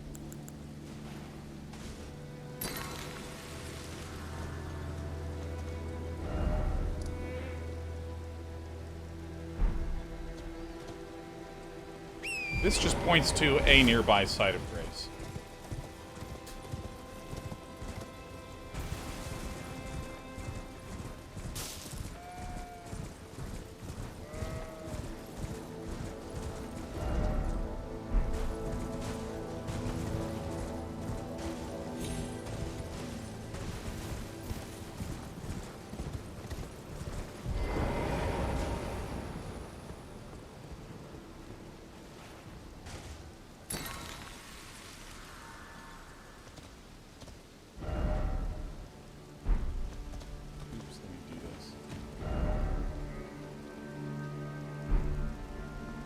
What the fuck?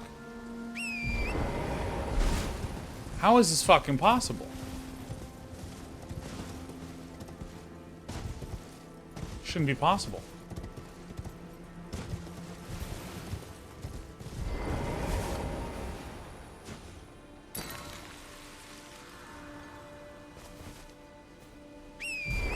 Am I blind?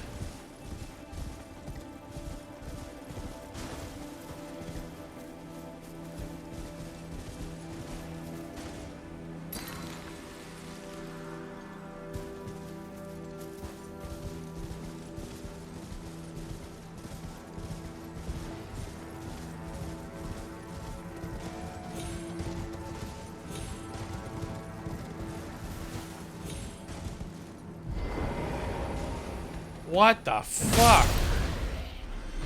Oh my god.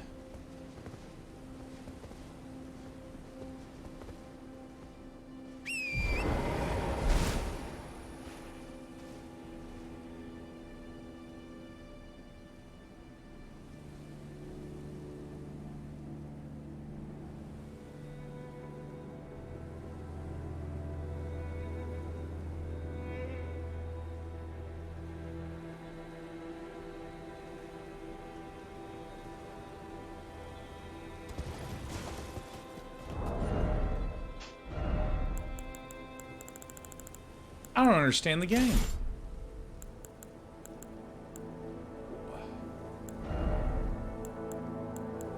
Because I need to change the...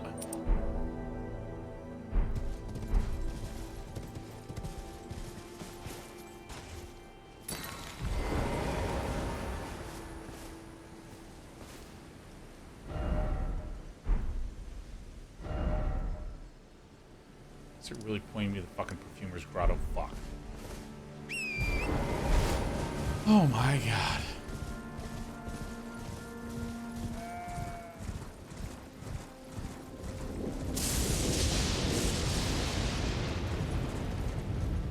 Okay, so here's what we're going to do. We're going to... Is this... Are we good? Have we decided? We're going to... on the Great Jar Arsenal.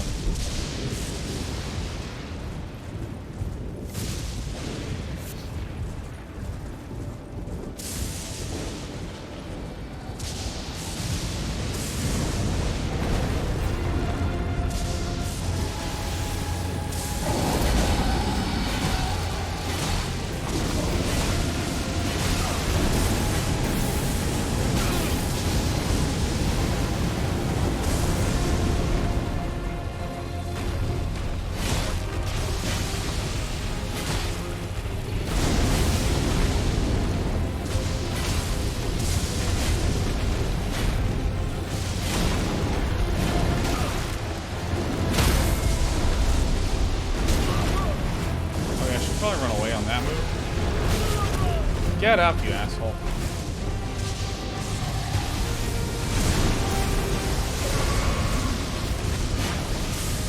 Oh, what the fuck is this camera angle?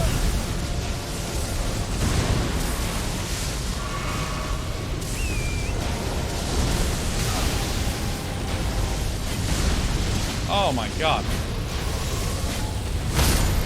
Dude, this game is just killing me with the camera angles right now.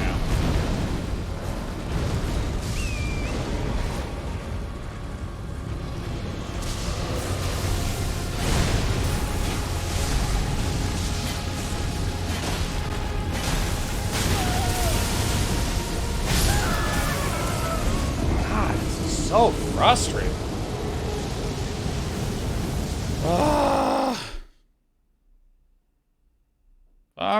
Fuck. Man, that is... I gotta be honest. I actually... Looks tough. It's actually pretty straightforward, but the problem is... The angle of my... where my camera is... keeps not tracking the dragon, so I'm holding up my shield and I just get knocked right over.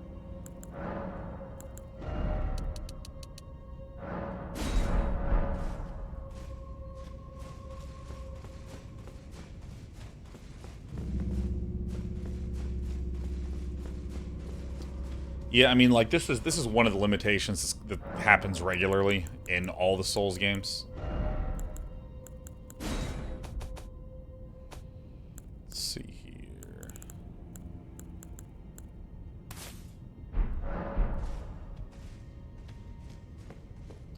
Yeah, I mean, there's a reason I've been saying camera Souls for a while. The fact is that we're just so ridiculously overpowered lately that it doesn't really matter.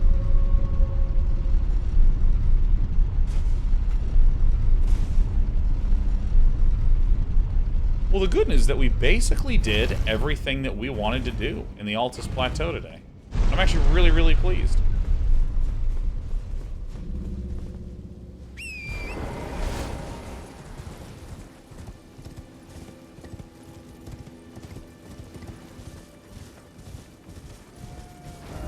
Because we've done every single thing except for from here into the manor. Those are the only things we haven't really done. BF Code says, as someone who uses lock-on all the time, this one gave me a real struggle. Yeah, this one seems really tough to track, even if you're like a manual camera user.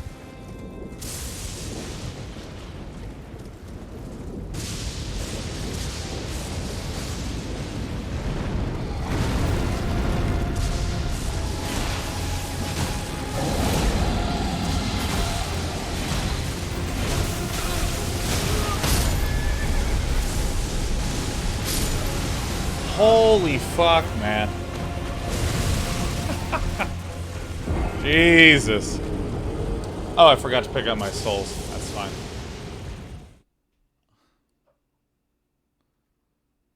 I mean, honestly, the thing that I'm most annoyed about is I just, like, can't seem to find the damn... can't seem to find the damn bonfires.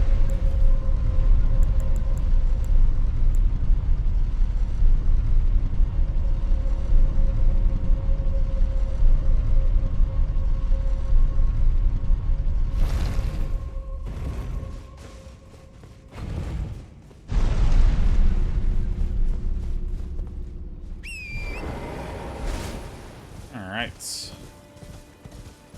I thought I was pretty thorough in my search, but I don't know.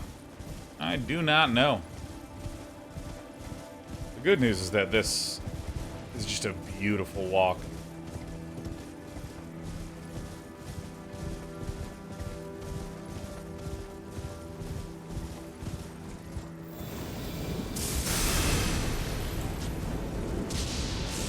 Also gotta be really careful not to go anywhere near these things.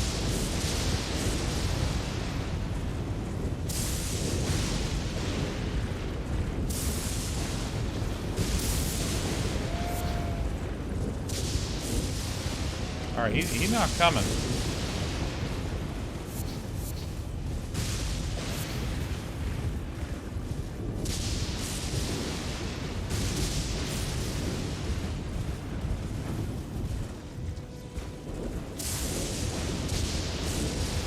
Yeah, I mean, it's like little things like this where I'm like, oh my god.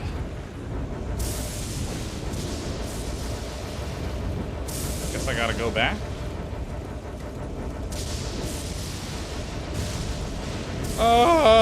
Let me try again.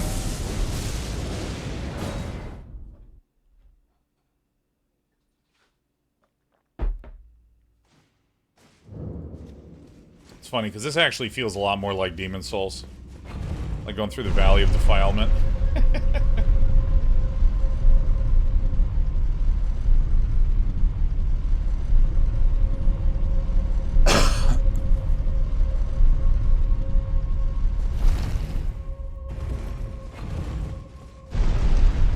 One more time. Oh. Pineapple upside down cat. Briefly want to check here. Because, like, I feel like in the churches, there's almost always a bonfire.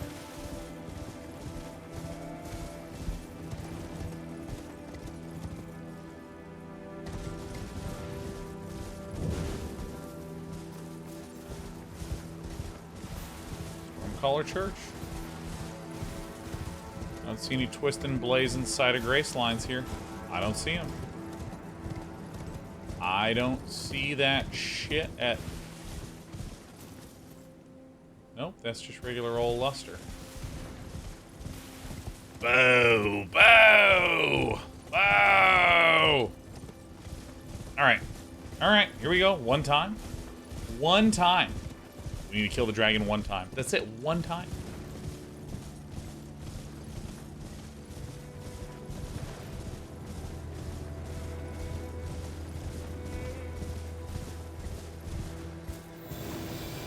Yeah, it seems like a FromSoft thing to do. Make sure there's a church. Make sure the churches always have bonfires, and then add a church with no bonfire. I'm looking for you.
Oh my god, we did it.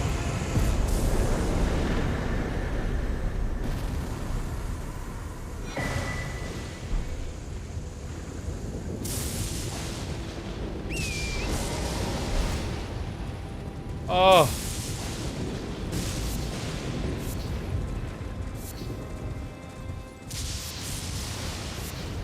Okay. That was the most difficult last poke of all time.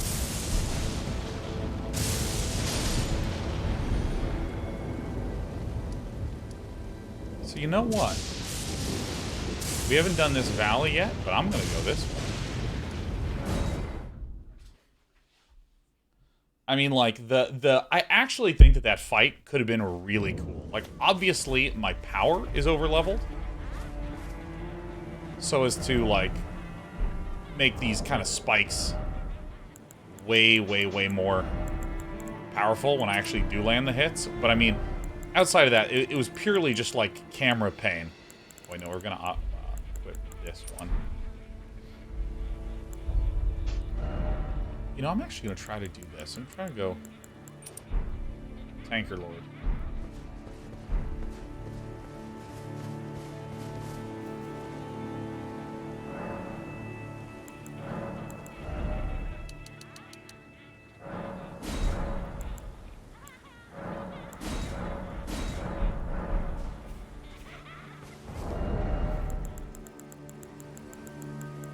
Alright, now we're talking.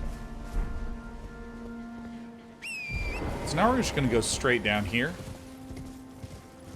to this double windmill.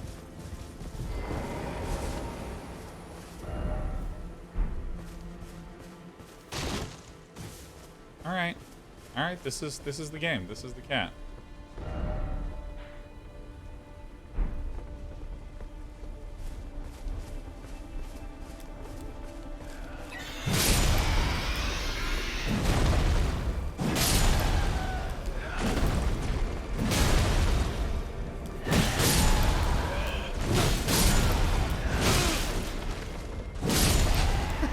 Okay.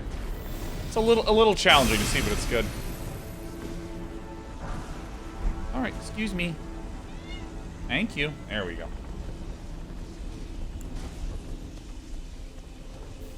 Oops. Yeah, I love this Beast Claw Talisman. It's like so good for making this thing last forever. I think we can end over here. Kirby, so do you ever feel like you're missing some of the struggle of the game because you're over-leveled? Do you still feel sufficiently challenged? I think this game is designed to make sure that if you're kind of doing what I'm doing, kind of wandering around, going, you know, because there's obviously probably a way to play such that you are perfectly...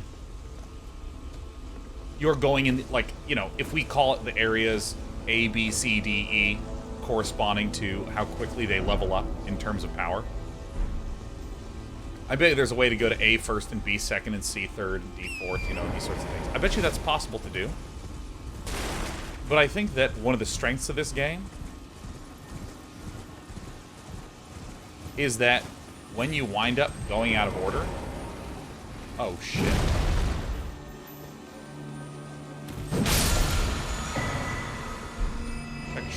When you wind up going out of order, you hit huge spikes of challenge and then huge troughs of ease. Because, like, this entire day has been easy mode payoff. And the reason is that, like, I did all of the Dragon Burrow, or the Dragon Barrow, excuse me. I did, like, all of Kaled. Like, gone through Deep Root Depths a little bit. My god, it's another bonfire.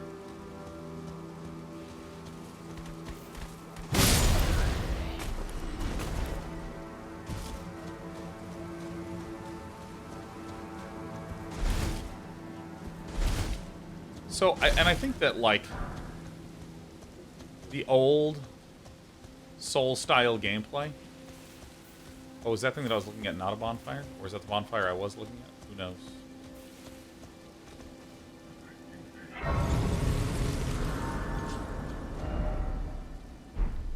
Okay, so that makes sense.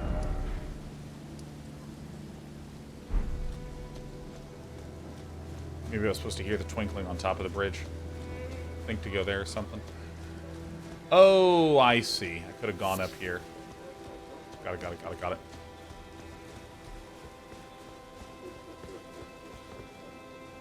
I see. This is starting to make more sense, right? Because if I get this one crossed, then I can get this one. Be down here. Anyways. Just talking about something. Yeah. Like, I think it's really cool that you can go to different areas and have different spikes and troughs of difficulty, because that's fun. I think the early Souls games really were about trying to have kind of an evenness of challenge throughout.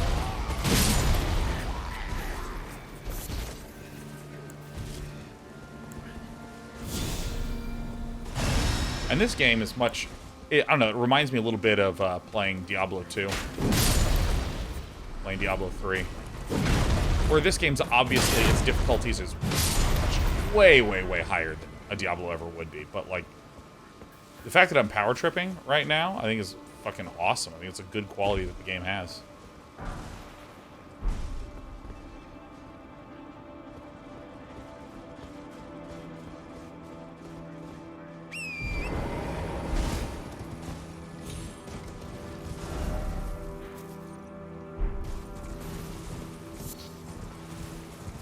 I want to get to the Volcano Manor. Let me get to the bridge. Oh, shit.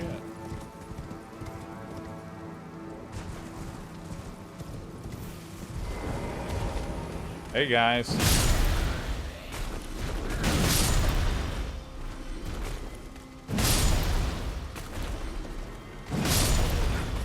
Dude, I'm like... I mean, like, I literally saved all my stones here.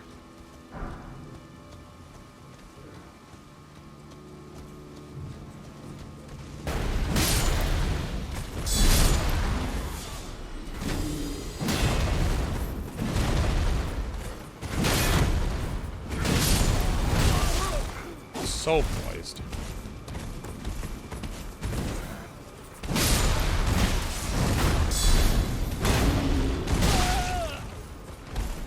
Shit.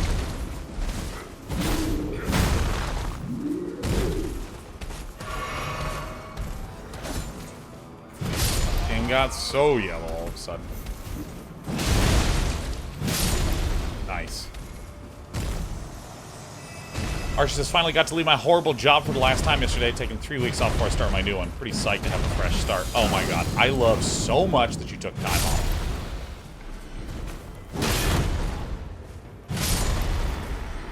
I think that's amazing, man. Because I bet you, Archie, you're going to be euphoric for a brief moment. Brief euphoria. Then you're going to have a moment where you're like, at home by yourself, and all these fucking painful feelings are gonna come up, and you're gonna be like, oh, fuck. And you're gonna be so happy that you gave yourself that extra time off, man.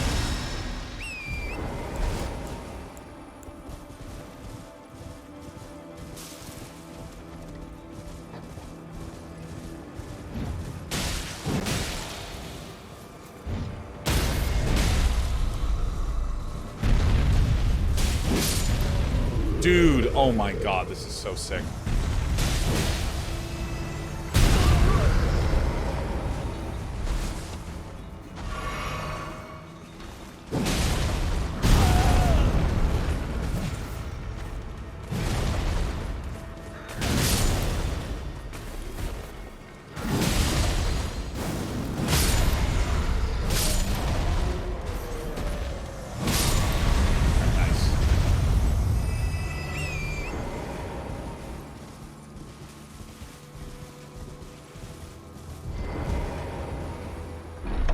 Alright, some ashes I'm probably never going to use, huh? Great stars. Oh, sick.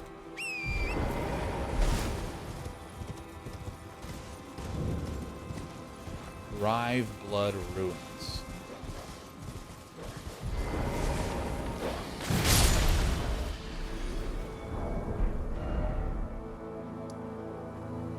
So I really want to cross. I really want to get to there.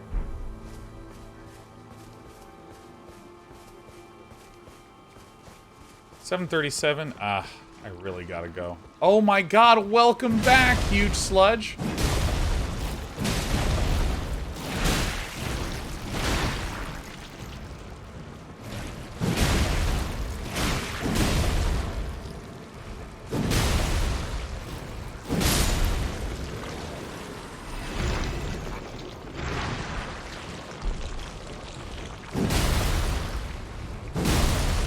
I'm gonna clear out these ruins.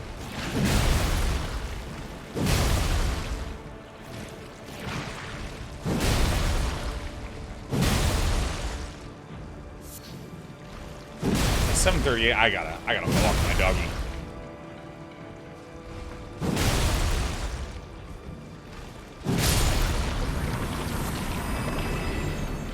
$370. That's it.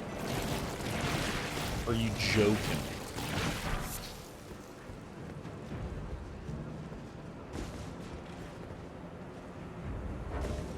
Direction is to the southwest.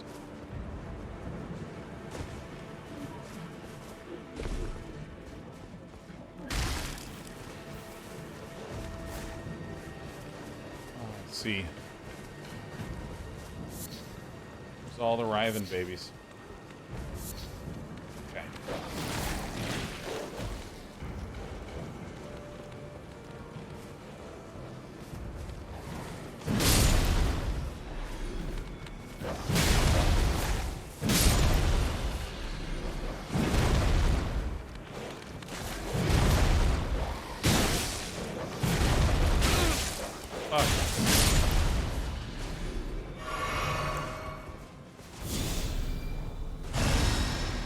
Alright, so we have a little bunch of little goopies.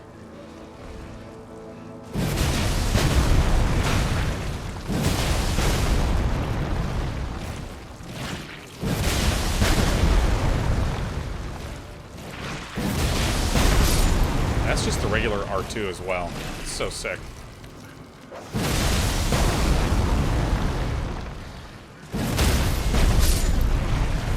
I didn't know you could stagger these. Well, I guess that like they all just have those values associated with them.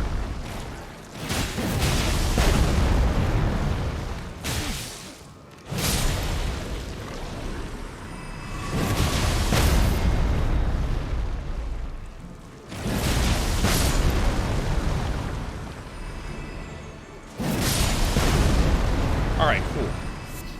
Yeah, the R2 is what made me want to do this weapon.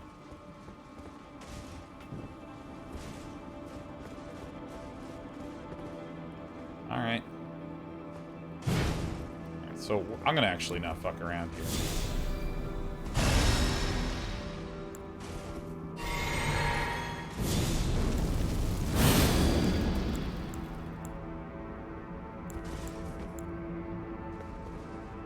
Damage, man.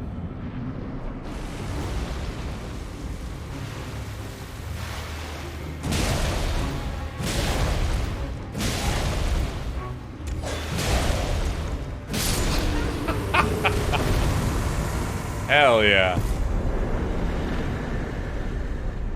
Dude, the instant I switched from the Naginata to this one, I was like, oh yeah.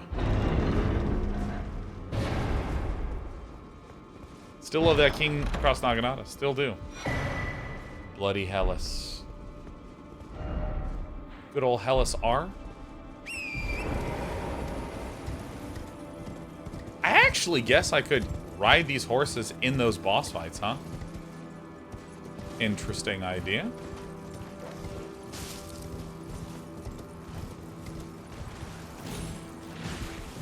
Or outer structures. We're actually okay to get the hell out of here. See, I'm not being quite as methodical because I want to get to it.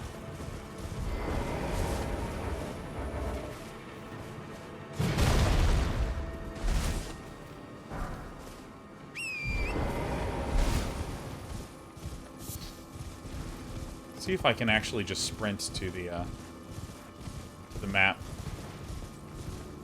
Think there's going to be a boss at the entrance? I don't know. Maybe it's just going to be sealed off.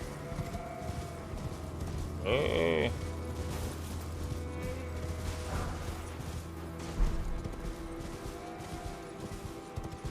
Bike Man says, appreciate the raid yesterday. Thanks, man. Yeah, of course. Dude, Slast is pretty sick, huh? I really like how the rule set feels, how it plays. Oh, I'm doing this shit tomorrow. Oh, this is the Mount Gelmir y'all been asking me about for ages.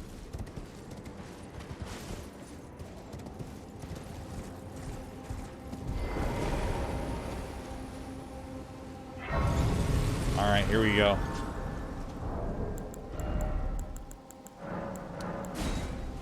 Rush Analysis, Slash is probably the best 5e on PC out there.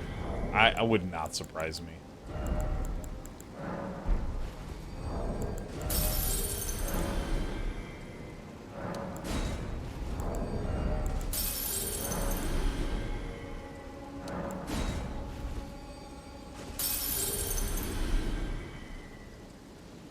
Alright, we're going endurance. Endurance. Hell yes.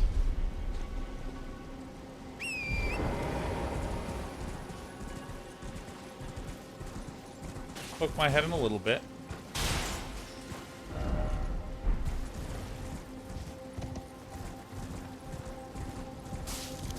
Holy shit. Alright, so I'm gonna do something a little insane.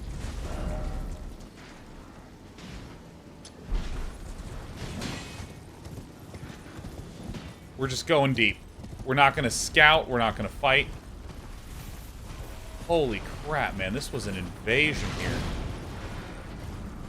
Oh my god.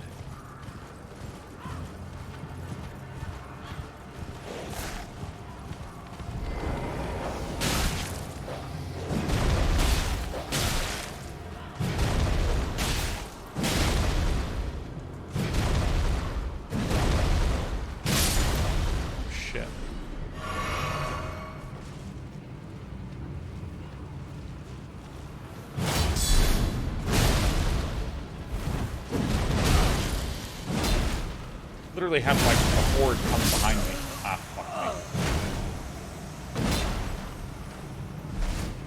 me. I tried to rush it. Alright, I'm still going. We can leave at 8. That's fine. I mean, I basically just need to eat dinner and walk my dog. 15 minutes, Ghosty. We're under no pressure. Outside of I love my dog.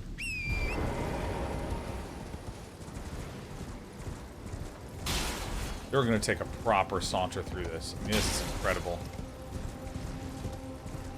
Thanks for thinking of me, Ghosty. I appreciate that.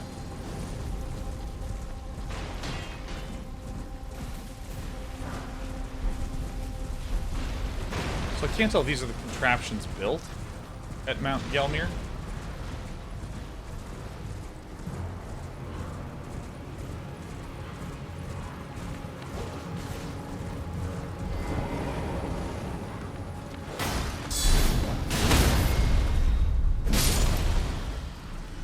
Alright.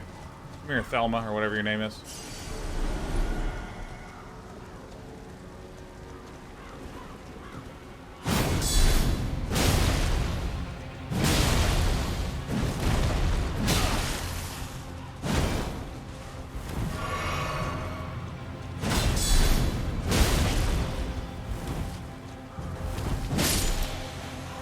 Alright. Sacred butchering knife. Alright, dude. Let's keep going through. Let's leave all of these. Oh, what?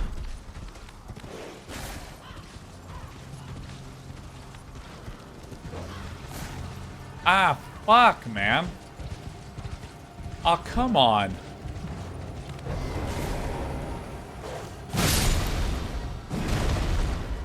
Ah.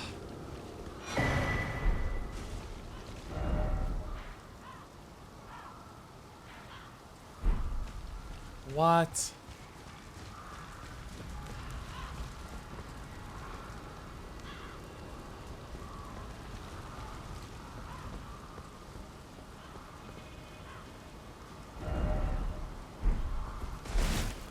Now, there's a twist right there, man.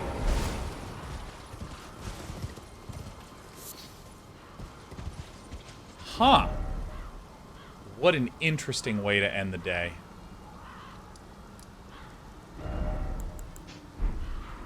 Ooh, baby.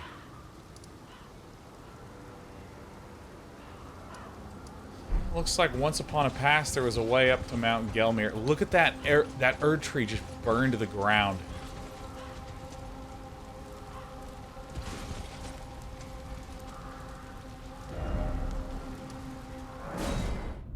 Oops. This is not where I wanted to go.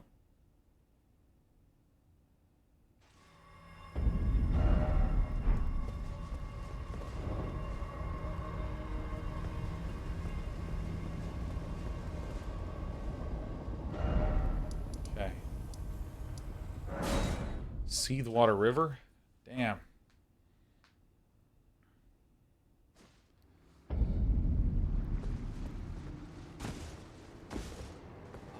This connects.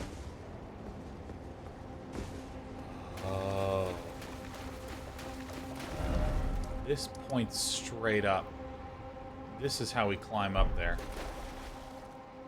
Shit, yeah. Fuck yeah. That's what I'm talking about, man. Oh, this is what I'm talking about. You know, this is a good point to end on because, like, this is another way. It just keeps breaking expectations. Big bridge, go this way, and you go, and you literally, you're stuck and you can't get there. So you have to find some weird way through a river, probably to work your way up and around like this to get in there. That's so fucking sick. Let me remove this. And with that, we are gonna halt Elden Ring for the day.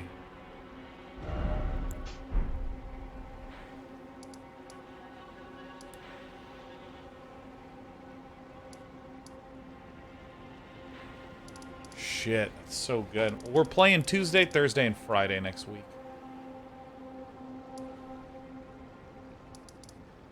Oh!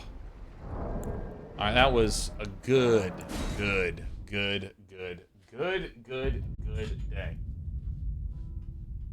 I had some true joy today. Even though all we did was clear the Altus Plateau. That's it. That's it.